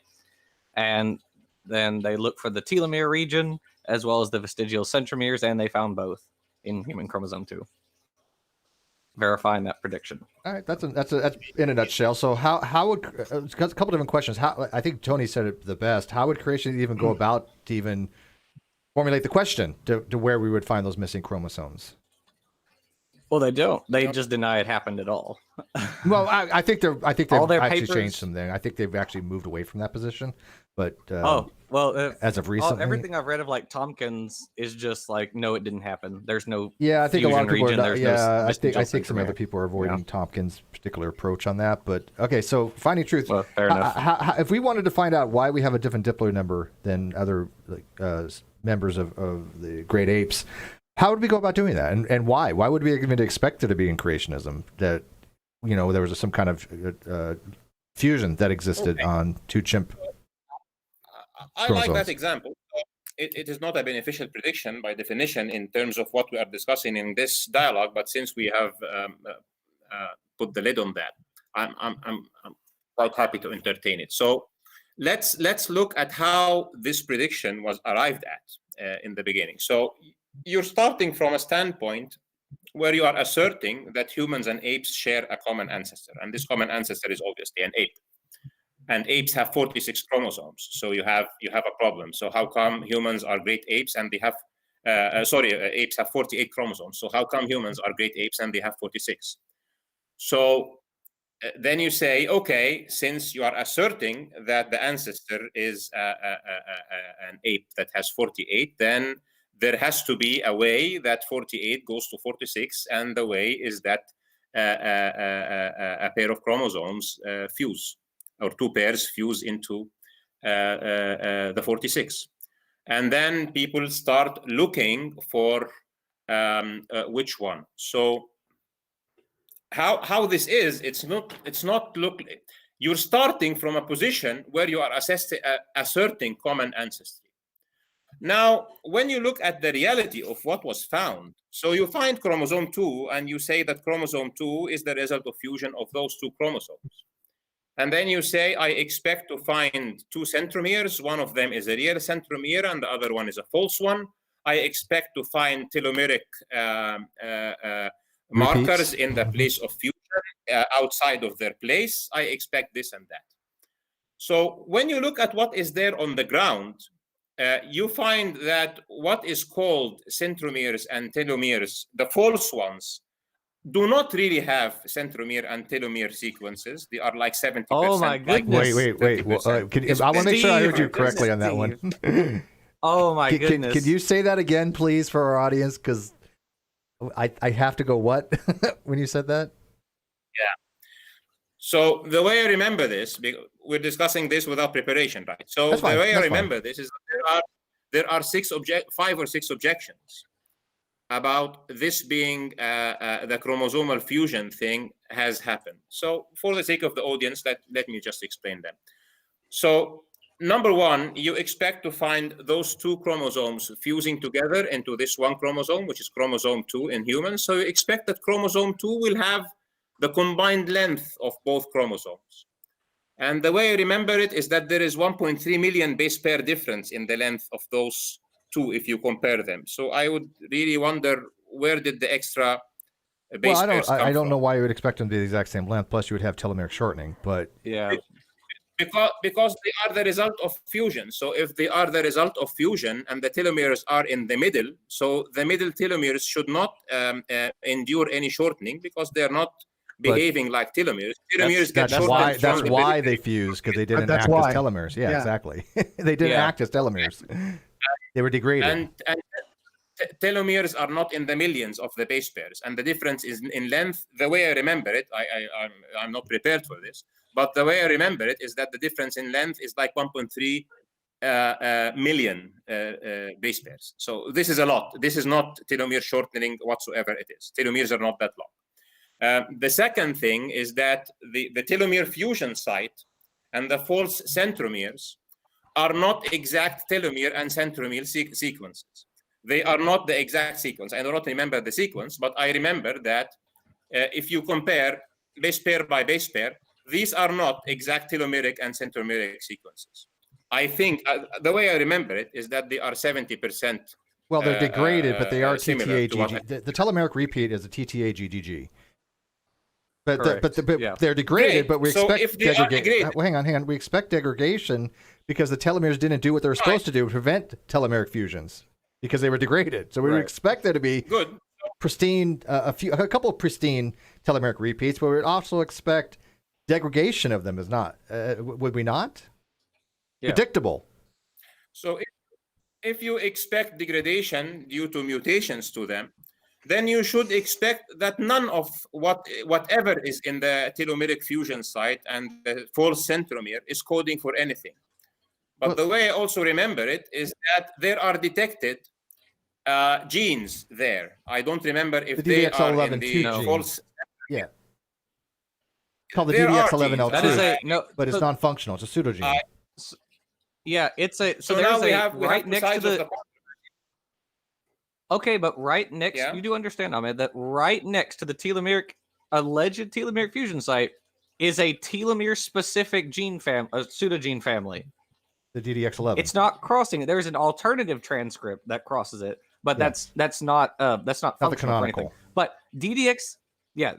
but DDX11L2 is a pseudogene, and it's right next. It is a a telomere-specific pseudogene family, Mhm. and it's right next to the purported telomere region.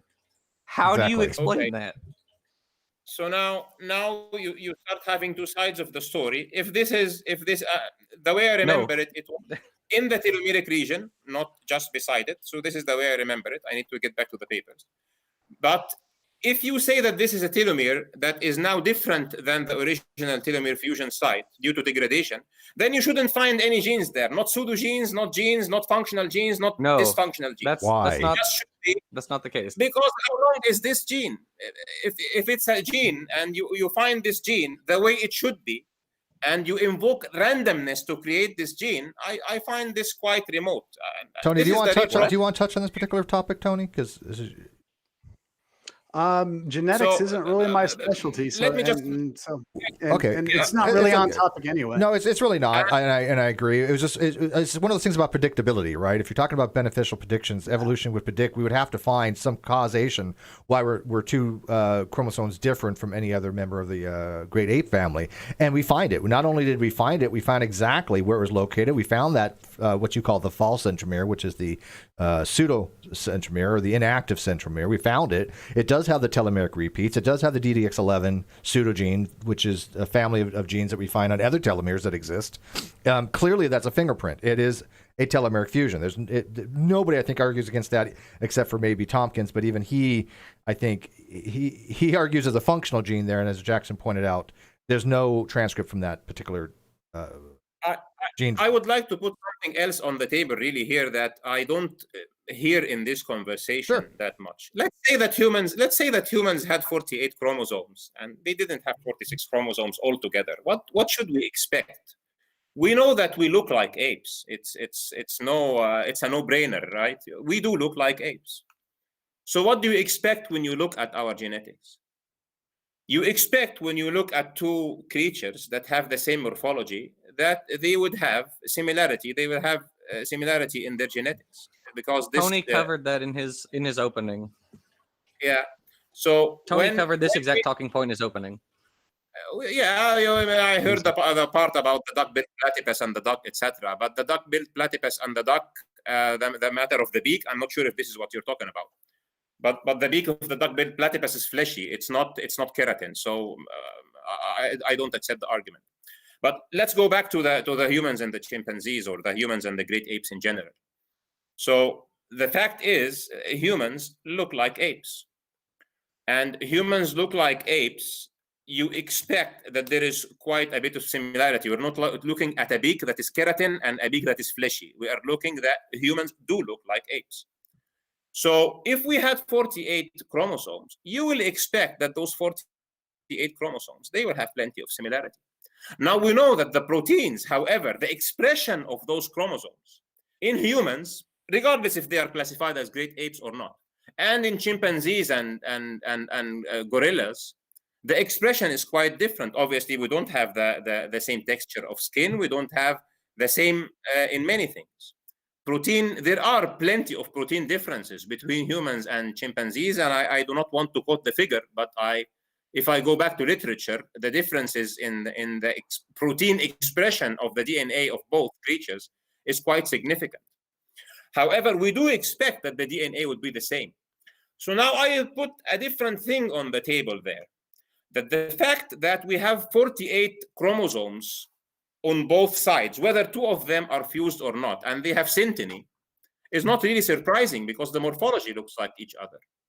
Now, if there are exceptions in the living things, that things have apparent similarity in morphology, but differences in genes, but very clear difference in the genetics, it is because what we see as apparent is superficial, because the beak of the duck-billed platypus and the beak of the duck are not really the same thing.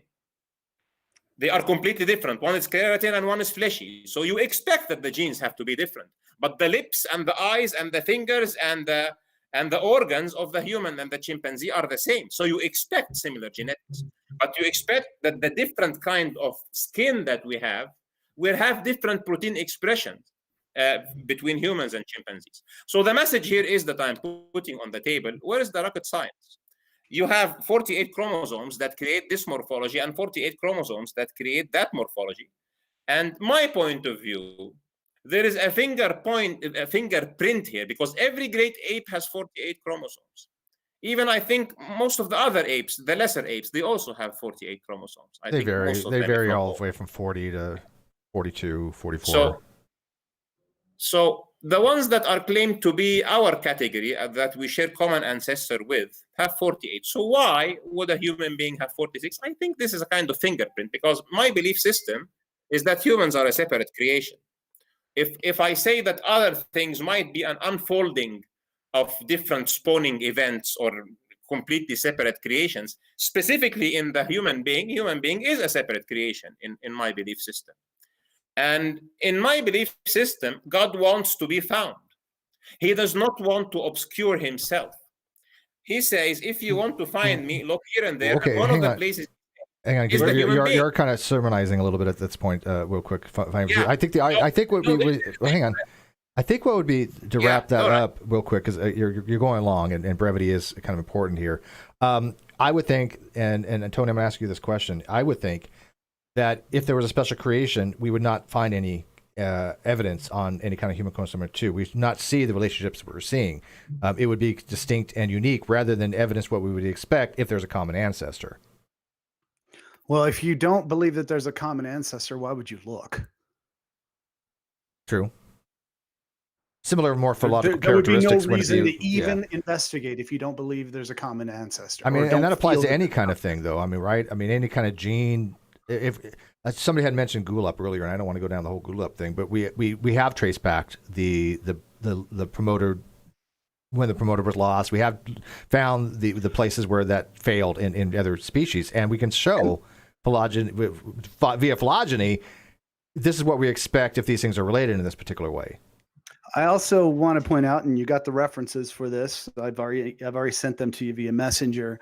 That as he was discussing these features, like the duckbill platypus versus a duck, the sonar in bats and all that, I covered that in my intro, and how these things were predicted by evolutionary theory to be coded by different genes than each other, as opposed to what the common assumption is that the same genes code for the same features, no matter what the creature is or what the organism is.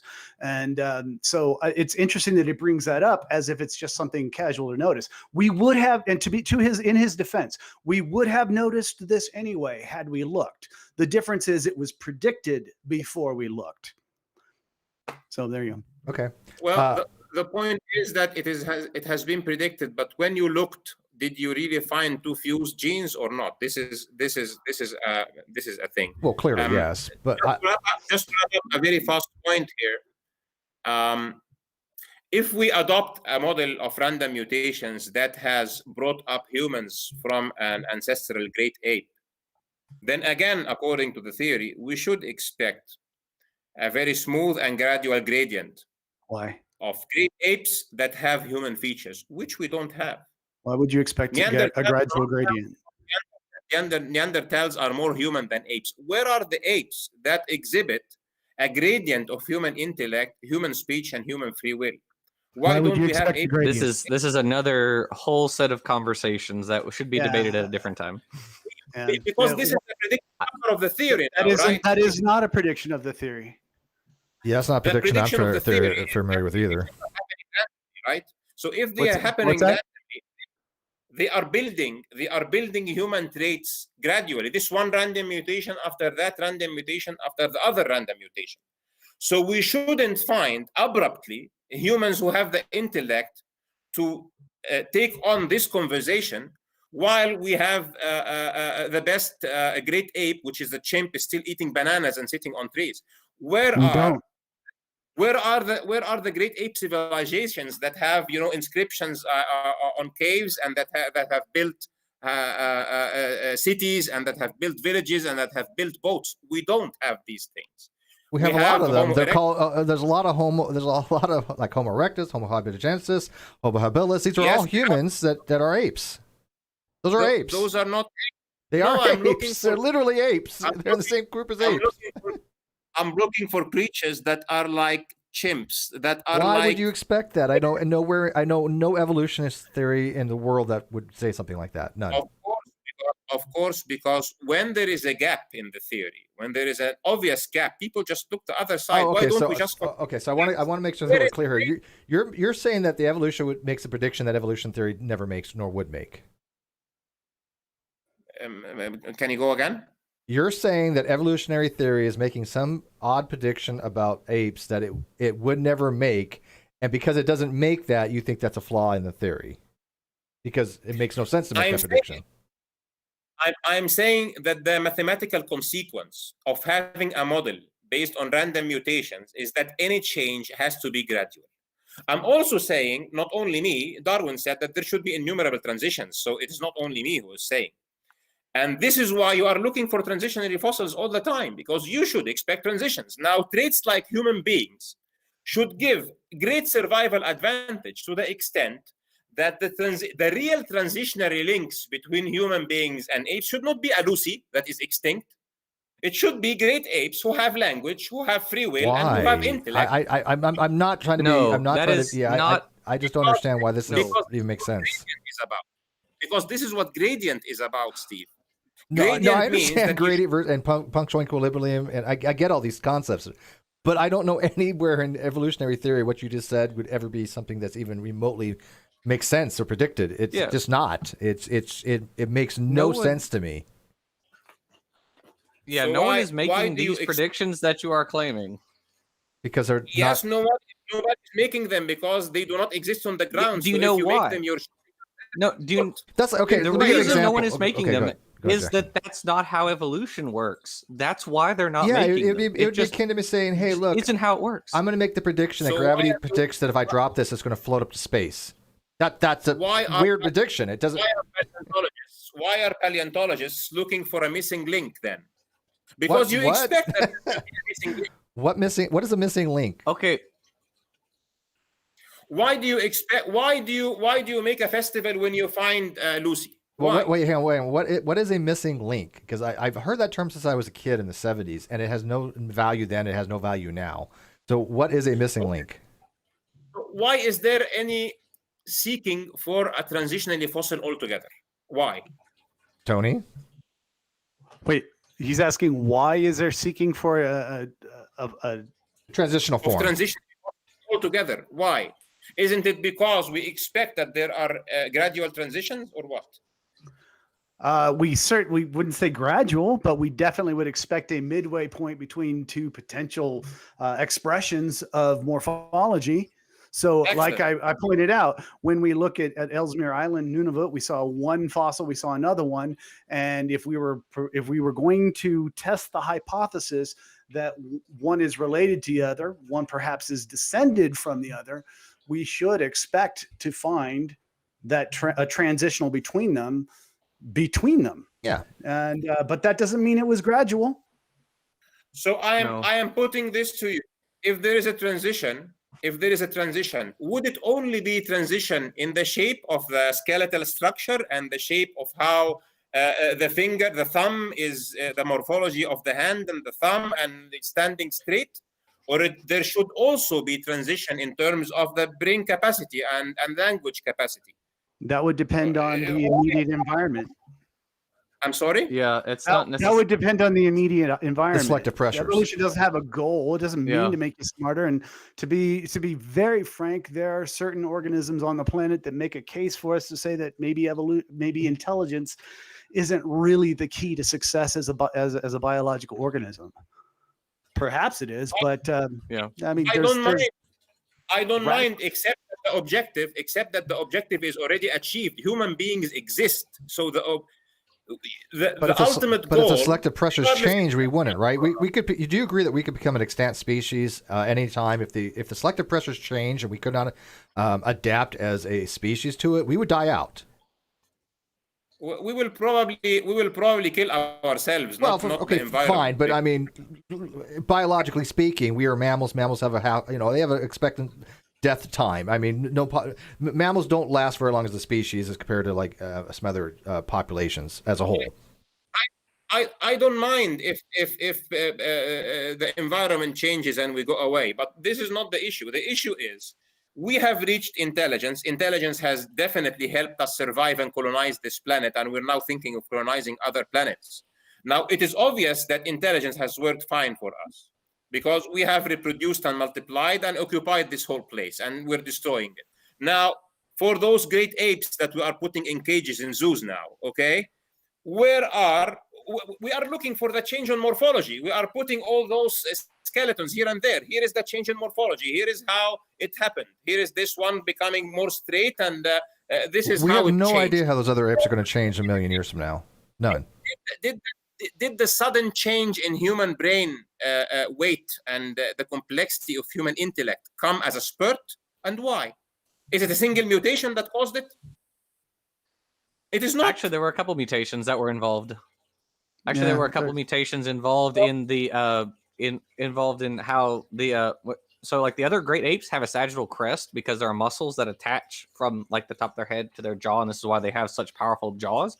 But we had a pseudogenization of some of the muscles involved in that, or some of the genes which contribute to building the muscles involved in that, which is why our brain ballooned in size, because we don't have the muscles constraining our cranium size anymore. And so, yes, we do know some of the genes involved in that. Also, there was a triple duplication of one of the genes involved in brain size. I don't mind. I'm an engineer. You have those 3 genes. You say that they are responsible. Why don't we do a gene insertion or use CRISPR-Cas9 to do genetic change? We actually have. We have done that with marmosets. We have done that with marmosets, actually. Excellent. Well, not intelligence per se, but it does make the brain larger. Yes. Wasn't it was it a marmoset or something else? It was one single gene made the difference. We're not looking at a larger brain. We're looking at a brain that actually thinks like humans. Well, Where is the gradient? if it has more synapses, if it's larger, it uses more power and higher wattage. Who knows what can happen? You know, we're in the preliminary. CRISPR-Cas9 has not been around very long. First of all, we don't ever want to get that in the germline. We don't know the ramifications of that to the gene linkage. So we're doing experiments, but I think we're at the beginning stages of that. 1,000 years from now, who the hell knows? We might have a marmoset that be able to play chess with you. Who the hell knows? Right. But that's through artificial but also, means. we don't even know everything about the brain, about the structure of the brain and how intelligence is generated and all that kind of stuff. So it's kind of, it's again, that's not something we expect to understand fully right now. So right now we're just at the stage of what genes are correlated with what parts of our body and things like that. And then a higher process like intelligence, we need to understand that at a way better level before we can even start trying to understand this in other organisms. I have a quick question from the live chat. I agree with and then I want to get back to Tony. I agree. To make sure that Tony has asked everything he wants to talk about, because again, I think Tony's right. A lot of this was over in 20 minutes into this. I'm trying to be fair, but I'm not seeing the answers to some of these questions. But somebody had asked to Finding Truth, your claim is that something can be discovered without ever knowing the theory of evolution, like the treatment of a particular amoeba. It cannot be a prediction of evolution. However, you give credence to relativity as it makes better predictions than Newtonian gravity. But theoretically, we could have accidentally discovered all the things that make relativity. See, so to me, the fact that we could have discovered something without evolution wouldn't be a valid critique. Discoveries can be made by accident, but theories like evolution allow us to make directed discoveries. So a theory allows us to make consistent predictions based upon observations that explain as well as make repeatable and testable predictions. Right? Would you agree with that? So when you go about with something like relativity and you say how much I want to synchronize a clock on a satellite so that the relativistic change in time dilation due to gravity, we do not guess. We do a calculation and we do a calibration of the clock. So a theory that does not make you guess is a theory that has predictive power. But if somebody says, okay, according to the theory, we need to try those 100 options. This is not a theory. Then you are not making, there is no predictive power at all. You're just guessing. If you're guessing, forget theories now. It's guesswork. It's, trying things out. It's trial and error. So this is what I'm saying. If we are claiming that we will accept evolution defined in this specific thing, that the origin of species comes from a common ancestor that has happened by successive modifications that are driven by random mutations and filtered through natural selection, this provides no practical benefit to humanity. It has a philosophical depth. It has a philosophical depth for explaining why we are here and if there is purpose or not. Obviously, it asserts that there is no purpose whatsoever. But it is not a theory that is serving us as humans. This is the point of the discussion. It is also not making predictions other than finding predictions to support its own self, but not to serve humanity. This is the point of the discussion. Now, if we look at what the theory should be predicting, the theory is totally focusing, like what Tony has mentioned, on specific morphologies, while completely ignoring that those morphologies also have real effects on reality. So the difference in human brain size, we know that the humans do not have the largest brain. I think that some whales have brains that are much heavier than humans. Why are they not more intelligent than us? So it is not about finding some genes that you realize give the it's not brain size. You realize it's not brain size that it correlates. It's not brain size that correlates with intelligence. It's encephalization quotient, right? We don't know that. Well, actually, there's a very good correlation between encephalization quotient and intelligence rather than just brain size. Fine, because you just said now that we can make a chimp having a heavier brain, and then the quotient of his brain weight versus his body weight will be better, right? But it's not getting more intelligent, is it? It's not getting human intelligence. We have our brain is like 3 times the size of the other great apes. This is a question of encephalization quotient, not just brain size, right? If you say a blue whale has a huge brain, why is a blue whale not the super smartest animal on the planet? Because it's not just about brain size, right? Well, it depends really about how intelligence is manifested in the first place, and how much of those synapses are really for Sure. control of motor, and how much of them is really related to thinking processes. And we don't know that. We don't Sure, know anything fair. about this. Testing the theory here Which is you're always also what I looking said at earlier. changes in morphology. Where is the change in intellect? Why is there no gradient there? Where is the gradient about speech power? Where is the gradient about free will? Why do animals comply to rules and regulations all the time, and we have free will? If we were able These to are the big questions. hang on, I got an echo. If we were able to study the predecessors of modern Homo sapien sapien, we would see possibly these types of things. Obviously, we don't have the availability to do that because they're just fossils. We have a super chat real quick. Jamie Russell, $5. No accident. Science is based upon God belief. Who gets credited for the scientific method? God won. Right. Okay, so Okay. I mean, we got to start wrapping this up. Tony, what do you want to go with this? Because again, you had a really good presentation, and I think there's a lot of points being raised about the actual topic. Does evolution make beneficial predictions? I haven't seen anything yet to say that it doesn't. I mean, there are actual evidences of it making beneficial predictions. I don't see anything that creationism predicts. But where do you want to take us out with as far as anything else you want to talk about? Well, the whole idea of this was, and I'm going to sort of paraphrase Finding Truth on this. When we discussed this, the idea was to put this out there and let the audience decide on what they believe. I didn't know we were going to do a vote, because ultimately that just means my bias audience versus his bias. Oh yeah, audience. those are just straw polls. Don't even worry about that. But what I did want to do is actually get this out there to show that when we're talking about science, this is my point about everything, is that science has practical applications. That's the only thing that we should be discussing when it comes to science. As far as the way it's taught, we should be taught how to use it as we're going along. A lot of people don't realize that in college courses, you're actually taking lab classes along with your classes, with your scholastic classes. So the point of this, though, was to get this information out there. I don't really care about debating Ahmed anymore. Sorry about that. I do mean to get your name right. I'd rather, talk to the audience here, because I'm sure they have questions about what I've said, if they want me to support anything, if anything needs to be clarified, because I'm not here to convince one person. I'm here to convince the people in the chat right now. No, and I look, I that's why I have these discussions as well. I love that point. Let me ask this question real quick. And I did get all your citations, Tony, but I'm going to tell you it's going to take me a while to put them into the video description because they're so long and I have to trim them down. If not, they're all going to fit. So I'll figure out how to do that after this renders and stuff. Intrigue Feline asks, though, at what point does a series of lucky guesses based on a framework no longer become lucky guesses? That's a good question. Do you want? Either. I'm assuming that's both. pointed at Finding Truth. I think it's both. I would say at no point does it become a fact, but at some point in time, you're going to have to notice a correlation between prediction and confirmation. I don't know what that point is, and I think it's going to be different for every single prediction that's out there. But the fact is, evolution makes a lot of predictions, and they keep converging on that. And again, creationism doesn't make predictions, and we're not talking about what's truth. We're talking about what has real world applications, or what makes beneficial predictions. So that's where I stand on it. I don't have really anything else to put into that. Okay, Ahmed. Brevity. Okay, brevity. So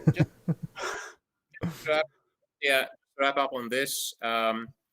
We have a theory that claims that randomness is driving life, and that blind process of natural selection that has no objective function and no target and no goal is filtering it, which ends up with a random process that should average to zero mathematically. And then this theory says, okay, if you don't accept me in terms of realism, accept me because I'm making useful predictions to you. And the case I have presented here is that those predictions are not a product of this theory. They are a product of other work that has been occurring for years and years and decades in other established sciences like genetics, epigenetics, taxonomy and phylogeny, etc., which are independent sciences that have been practically hijacked under this big umbrella, which is irrelevant to it. If this theory goes away, nothing will change in practice. For humans, the only aspect of this theory is a philosophical aspect, which is not the area of scientific theories. I think this theory should go away, and human beings should look into how life really progresses, and randomness is not the way that life is progressing. It is not what we see in operation. I think all modern medicine would change if we didn't have this theory. We wouldn't be able to make predictive things even on vaccines. So I don't think that follows. But William Light asked, will you ask him, and I assume he means finding truth, to briefly talk about briefly talk. You're asking me to ask finding truth. Yeah, no offense, but brevity is not in his nature. To briefly talk about teleological versus teleonomy for us, which I think you went over a little bit last time. But if you want to touch on that, I'm not sure why it's relevant. But you want to take 30 seconds to maybe, or can you re-paraphrase the question? Yeah, he wants to know teleologic versus teleonomy, and this is the basis behind the more of the Darwinian mechanisms of what Darwin discovered is that we didn't need a teleological explanation. We can say, look, this has the appearance of design, but through natural causations and teleonomy, we can actually show why the thumb is designed to grip something, right? Because I'm fine with design. I have no issue with saying, hey, look, the hand is designed to grip something. Yes, that's what it does. It grips. We have opposable thumbs. It's by design, but that design was by nature through multiple iterations, and selective pressures. No problem with that. That's teleonomic design. Let me rephrase this question, if I can, a little bit. If God didn't exist, why would it make a difference if the teleonomic explanation explains? If God didn't exist, why would it make a difference to whom? To us. I mean, if teleonomy explains certain things, why do we need a teleological explanation if somehow like God is behind all this? If all what we want to do is to invoke that all what we have is apparent design, which is what I think what he means by teleonomy here. Yes. Not real design, then I don't think anything makes sense, because for us today to design a robot that looks like a human being or a cat or even a butterfly or a fly or anything or an ant, it takes so much design. So if the real thing is not design, I think we should doubt our minds as human beings. And maybe the only way to doubt our minds is to believe that our minds are products of randomness. Maybe we're not thinking straight altogether. So if this is not teleology, it means we're not thinking straight. And somebody at a point sent me something about something called the Salem hypothesis. And it says that medical doctors and engineers are more posited to consider intelligent design. And my response is, if the two professions that are really serving the practical aspect of human health and human practical applications see design in life, this stands for something, in my opinion. All right. I tried. No, that's fine. No, that's fine. You answer the question, I think. But Jackson, do you want to weigh in on that real quick? Oh, yeah, as I just said in the article, I think you're missing the point of that hypothesis, because the people who do not see design are the biologists, the geologists, the paleontologists. Yeah, the people who are actually doing the research. But, yeah. Okay, but in the laboratory, the people that's how you do it. Yeah, who are doing the research, by and large, are not the ones who see intelligent design. Right, as Steve said, there's natural design. Okay, but the people who work around things that are man-made and their job is to make things to benefit people, they are, it makes sense, predisposed to see conscious design in nature. So that doesn't really surprise me. But that's the point of that hypothesis. Not, I think you kind of missed the point of that one. All right. Well, I mean, he does a background in engineering, so he might be. I agree that this is the point. I'm arguing that the result of this hypothesis is that people who work with design are more positioned to see design. That's the point. Yeah, I mean, I'm also saying that I'm also saying that regardless of whether there is design or not, or whether an intelligence is behind it, evolution still makes beneficial predictions. We still use it. I mean, there's no. Well, I mean, I find it odd that you had said something along the lines of we appeal to all these other things like genetics, phylogeny, all these other things, which is part of evolutionary theory. It's incorporated that for a reason, because that's how evolutionary theory makes predictions, with the understanding that we have common ancestry, and that we can use to look at through phylogenetics, through proteomics, through morphological similarities. All these things go into that. It's like saying, hey, I want to have the theory of relativity, but I don't want to talk about physics. I don't want to talk about math. I don't want to talk about, kinematics. It's all these things are part of that theory. Yeah, phylogenetics is the study of the evolutionary relationships among organisms. That's the definition of that field. That's what phylogenetics is. Does that make sense, Ahmed? But you can build The definition. But you can build phylogenetic trees based on homoplacies. You do not need to assume common ancestry. Common ancestry but if you build the trees, it shows You can, common but they're ancestry. not right. If you build the trees, but they're not right. Well, hang on. If you build the trees and you base it on even on proteomics, we can actually show common ancestry. I mean, I was arguing on another note that you build common ancestry, but when you really look at the phylogenetic trees, you find that the real creatures that are either extant or have fossils are sitting at the rim of the tree. So where are all the ancestors? Dead. This might be another fossils. Yeah, they're largely dead. Yeah. Most was it 99% of every species that ever lived is extinct? Yes. Yeah. Why are 100% of the creatures sitting at the rim of the tree? So we would because we're the ones that 99. survived through the selective pressures. We're the ones that adapted as populations. That's what natural selection does. That's what evolution would predict. But the fossils of those who have not survived, are not sitting in our lineage of ancestry. They are sitting at the leaves of the tree of their own lineages. So how come we don't find Do you know why? Why is, if you look at any specific phylogenetic tree, you will find the rim of the tree, the very leaves of the tree, having either extant or extinct creatures. But the rest is empty nodes, including the very first node, Luca. Not true. Okay, so if we go back to the example that Tony brought up in his opening statement, which was tetrapods, we have look up a phylogeny of stem tetrapods. There are dozens of different fossils on the more fishy side and dozens of fossils on the more tetrapod side. It's not just Eusthenopteron and Tiktaalik. It's also Panderichthys and Acanthostega and Tularpaton and Parmastega, which was just discovered last year, which is between Tiktaalik and Ichthyostega. We're finding more and more and more and more fossils all the time, but there are already dozens. Like just look up an example.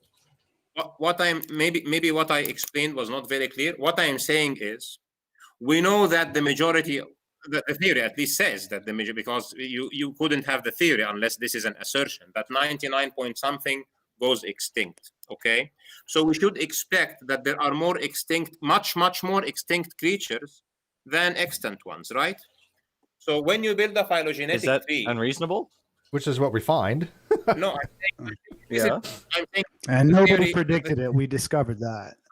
I'm not saying whether it's reasonable or not. Now, I will take this as a given and look at what it should predict. It should predict that when you build a phylogenetic tree, you find plenty of creatures on the branches of the tree, not only at the rims. But the vast majority of the creatures on phylogenetic trees are sitting on the rims, are sitting towards the leaves. Why is this the case? It is not.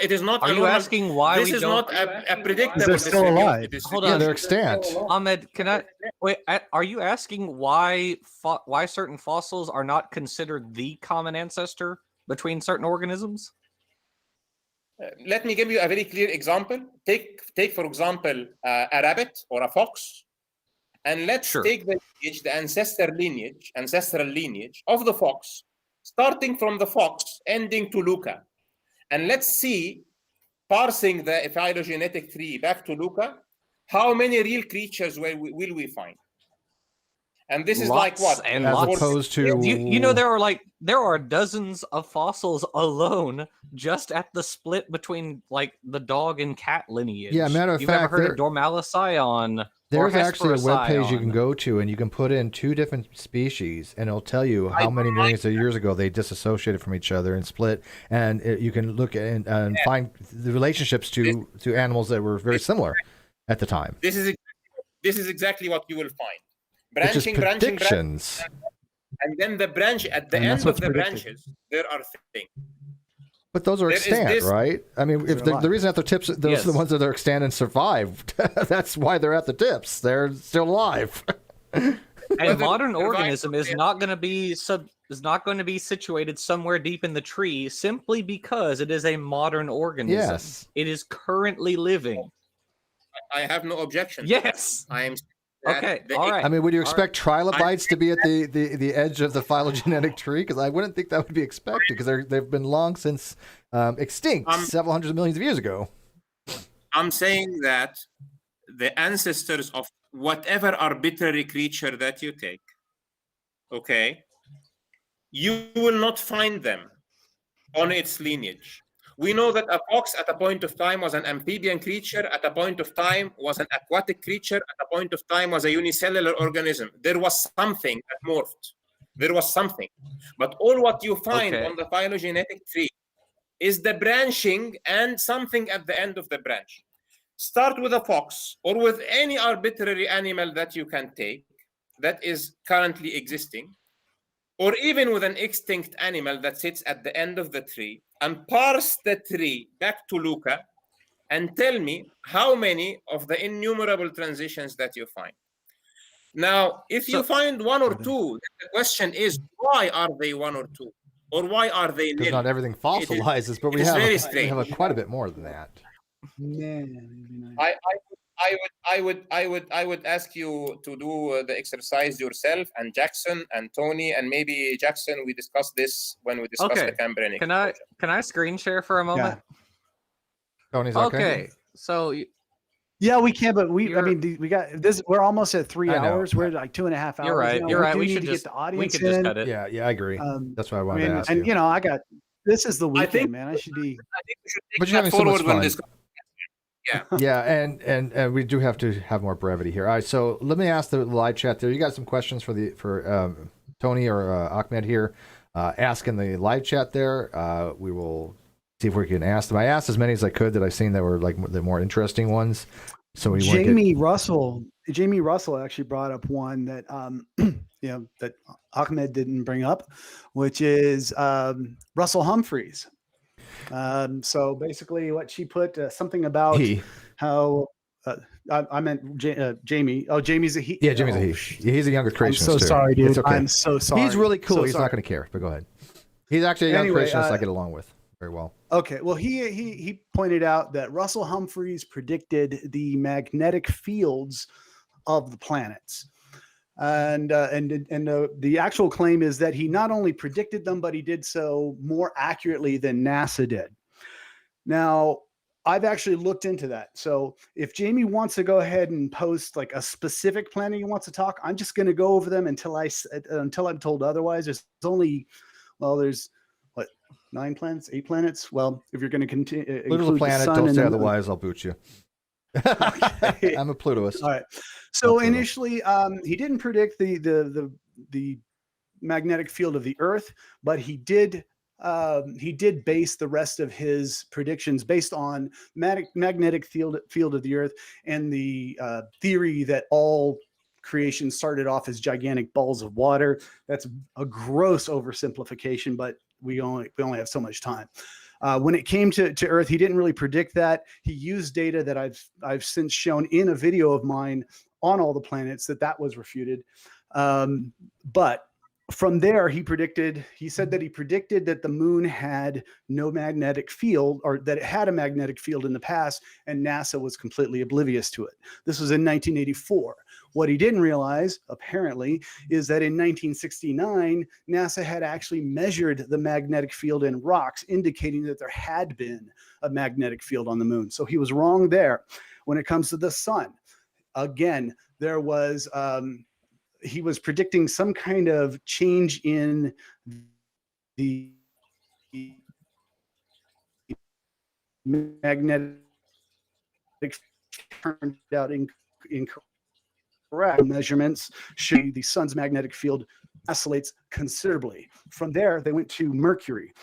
Mercury, he claims he predicted Mercury more accurately than NASA, when in fact NASA's initial measurements had what's called an error bar. He chose to use the lower end of the error bar instead of the entire end error bar, which would have made the actual measurements completely consistent with NASA's predictions. From there, Mars has no magnetic field the same as Venus. They both have no magnetic field. Humphreys claimed that he predicted before NASA that both of those planets had magnetic fields.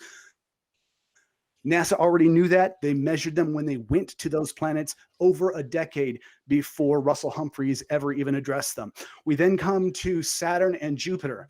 Both of them were measured directly by NASA before Humphreys ever published. The only planet that he actually did make a prediction of that was remotely accurate was Uranus. And the reason why is there was no radiation, or there was no radio signal coming from Uranus at the time.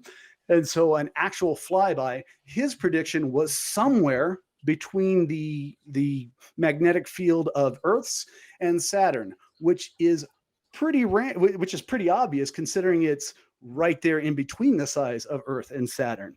So he predicted that entire range. The NASA scientists predicted a much smaller range that was very close and somewhat overlapping where Uranus's actual field is. He claims that he was more accurate. He wasn't. He just spitballed a random amount. So Jamie, that is the my summation of Russell Humphreys' work. You're welcome to go find my video there. It's called Planetary Magnetic Fields. And in that, you can find all the references for everything I've said, including the papers that NASA published, and even Russell Humphreys pointing out that NASA had already published these results. He just thought his model was better. And to throw out there on that. I don't know why I said throw out there on that. I have been in touch with Russell Humphreys for a very long time, and it has been established that in his work that he wrote for the Journal of Creation on the helium diffusion rates of the Felton zircons, that he had a mathematical error. That he did a few of them. He one place. He took a mathematical formula that was well established for diffusion rates and changed it from a natural logarithm to a 10 base 10 logarithm, just so it gets closer to what he said was his predictions. That's not allowed. And then he had a flat out derivation that was completely wrong. That has been checked by multiple people. Dr. Loschelt, who has a PhD in solid state physics, had pointed it out. He had written to another journal and had got his paper published showing that Humphreys had a very, very simple math error. Now, I don't like to say that somebody's like dishonest. I just find it very odd that Russell Humphreys, who has a legit PhD in astrophysics, would make a serious fundamental flaw in mathematics just to comport with his position that younger creation must be the case. Because when I had asked him one time in regards to a similar thing on the Fenton zircons, I had asked about the heat dissipation rates when it comes to how we account for the amount of energy that's released for all this amount of radioactivity that would have to be the case if the Earth is only 6,000 years old. And his response was accelerated decay. And so when I asked him, well, what is this evidence of accelerated decay? And the very nominal evidence that exists for anything remotely the source would only be towards very specific types of atoms like beryllium 7 and 8. But there's a certain isotope that will allow for that, and there's what's called K capture. But when I asked him, what's your evidence for accelerated decay? He didn't throw any of that out. What he said was, it has to exist because there could be no other way because the Earth is 6,000 years old. That tells you what kind of scientist he is. So I just wanted to put that out there. I have nothing against the guy. I get along with Humphreys quite well, even though he's very belligerent. But he will put his religion and his faith ahead of the science at every turn, and manipulate math to do it. If you don't believe me, I can give you those links to the journals that where his math was corrected, and I don't know if he's accepted or not. We have a super chat real quick. Stefan Lysane for 10 Canadian. Tony says that creationism does not have testable predictions. One testable prediction, which is confirmed, is longitudinal EM waves. How does evolution account for longitudinal EM waves inside DNA? For Ezra, I don't know what that's to do with evolution, but Tony? Well, it would have to have something to do with evolution if it was in DNA. I would think. I could be wrong about that. But, genetics, maybe, but I mean, yeah, perhaps. But I mean, I'm sure that it does have a resonance, but I don't know what that has to do with DNA. I mean, if you want to have magnetic resonance that has a longitudinal wave, sure, of course. Well, here's the thing. I haven't seen this prediction. I haven't seen where the prediction is from creationism. I apologize. Stephen, was that? What was the name? Steve. I apologize, Yeah. Stefan. I actually have not read that paper. I'd be happy to and get back to you if you want to, send it to me. I'll be glad to read it. But I haven't seen that. I haven't even heard a creationist talk about longitudinal electromagnetic waves, and I don't know why they would be in DNA in the first place. It'd be for magnetic resonance. That's all. Okay. Well, so I mean, we also have one. I'd love to see how somebody deduced that there would be longitudinal electromagnetic waves from just the assumption that the universe was created in a singular creation event or that the world was intelligently designed. I'd love to know how they figured that out. That'd be an interesting question, actually. How did creationists even, come up with those types of things? Well, I mean, it wasn't creationists that discovered things like epigenetics either, or Evo Devo, or none of that stuff. And I just don't see any predictability from it whatsoever. I didn't hear anything that would say, "Hey, look, under the creationist model, if this was the case, we would expect this." But go ahead and take a few minutes to wrap it up there. I know, Tony, you've got to get here going. We've gone way over than should. I want to thank Jackson Week for dropping in. Always a pleasure. Ahmed, great talking to you as always. I think we're going to have to work on brevity, though, because a lot of words to say little, and I don't mean that disrespectfully. You're very intelligent. I do not put you in the same category as something like Standing for Truth or Nephilim Free. Don't think that I do. But it's a lot of words to say very little. But Tony, do you want to go last in your wrap up, or? Yeah, I'll go. I'll go ahead and finish that up. All right, so Ahmed, go ahead and give us a really brief summation, and then we'll turn over to Tony.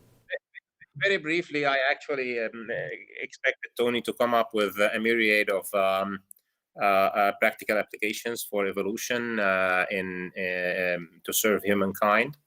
I think that just putting on the table one case of a medical practice that was not really a direct consequence of believing of evolution, but rather of the way that medicine is conducted, does not make the case for the theory of evolution in terms of common descent with modification by random mutation and natural selection. It does not make the case for it.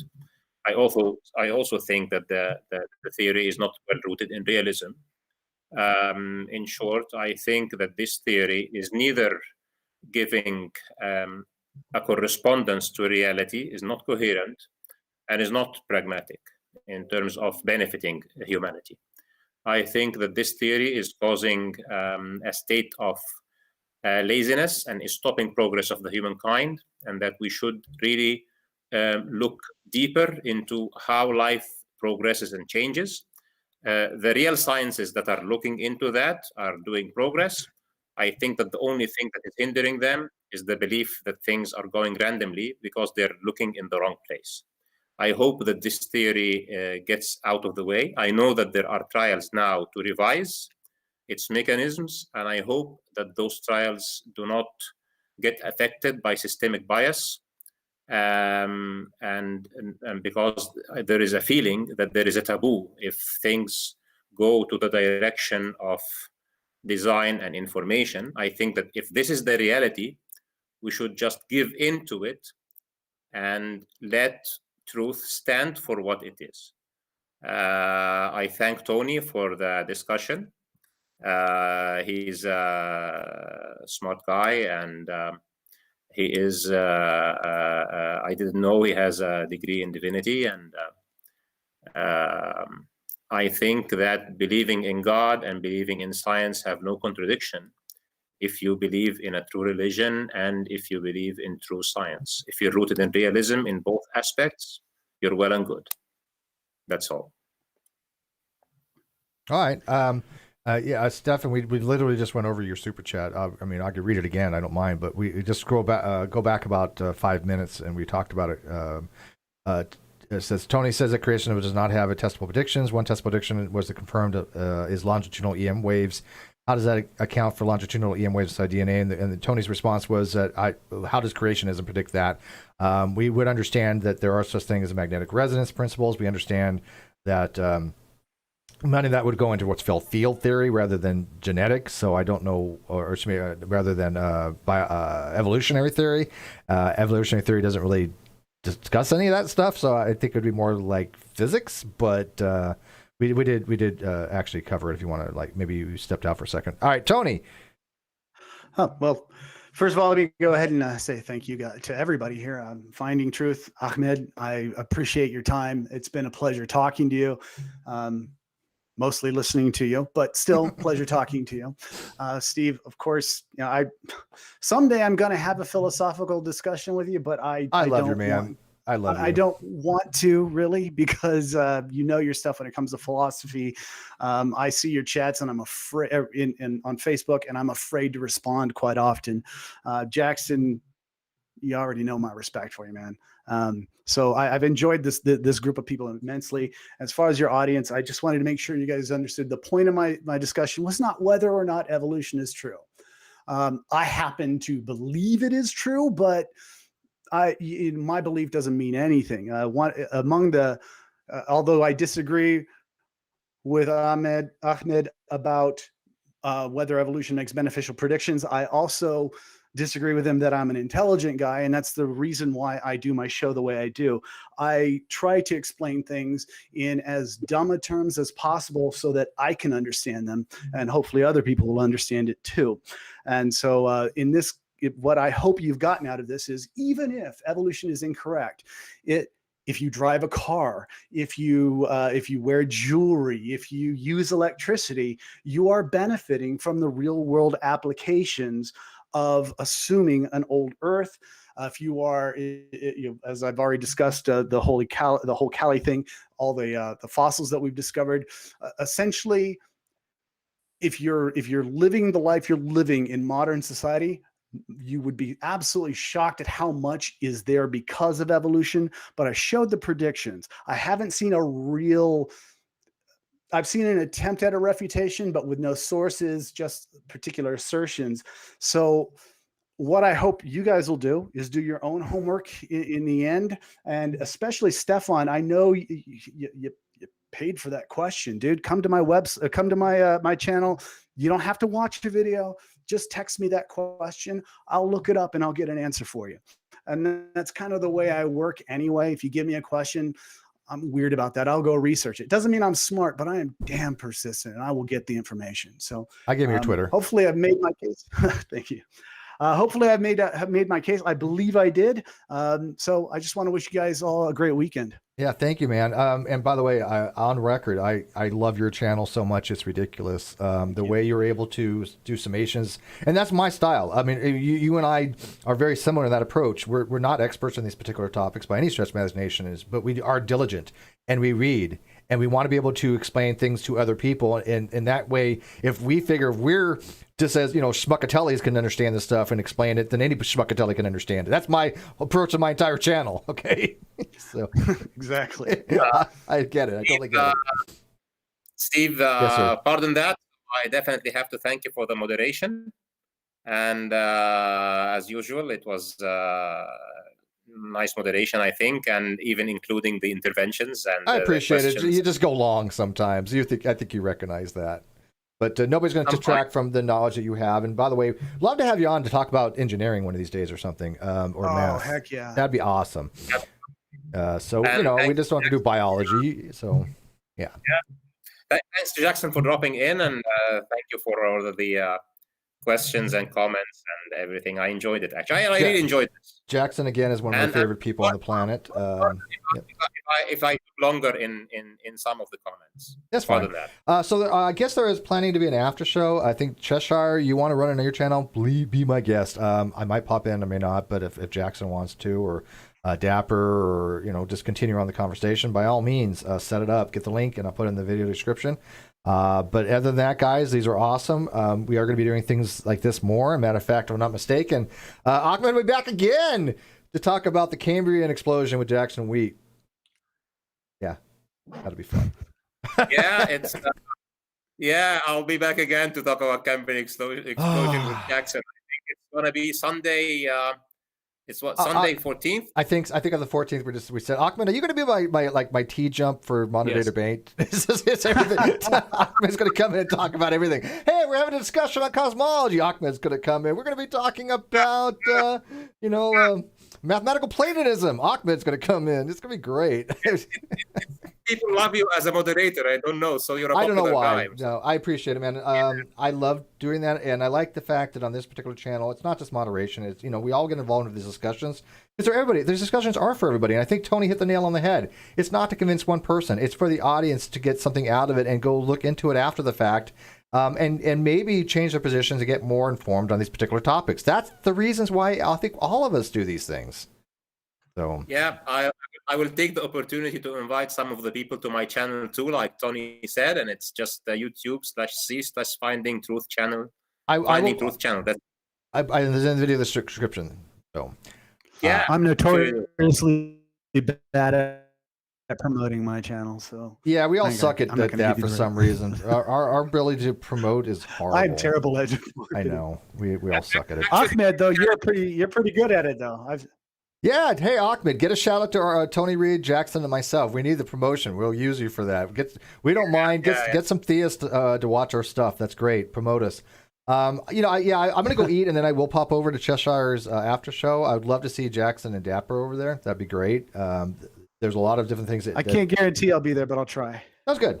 All right, so give it about, I don't know, maybe 15 minutes at the most, or minimum, I don't know, but that's noon my time. But I do want to take a little breather here. But I want to thank you, gentlemen. I want to thank Jackson for coming in at short notice, and I want to thank the audience as usual. Love these discussions, and we hope to have some more.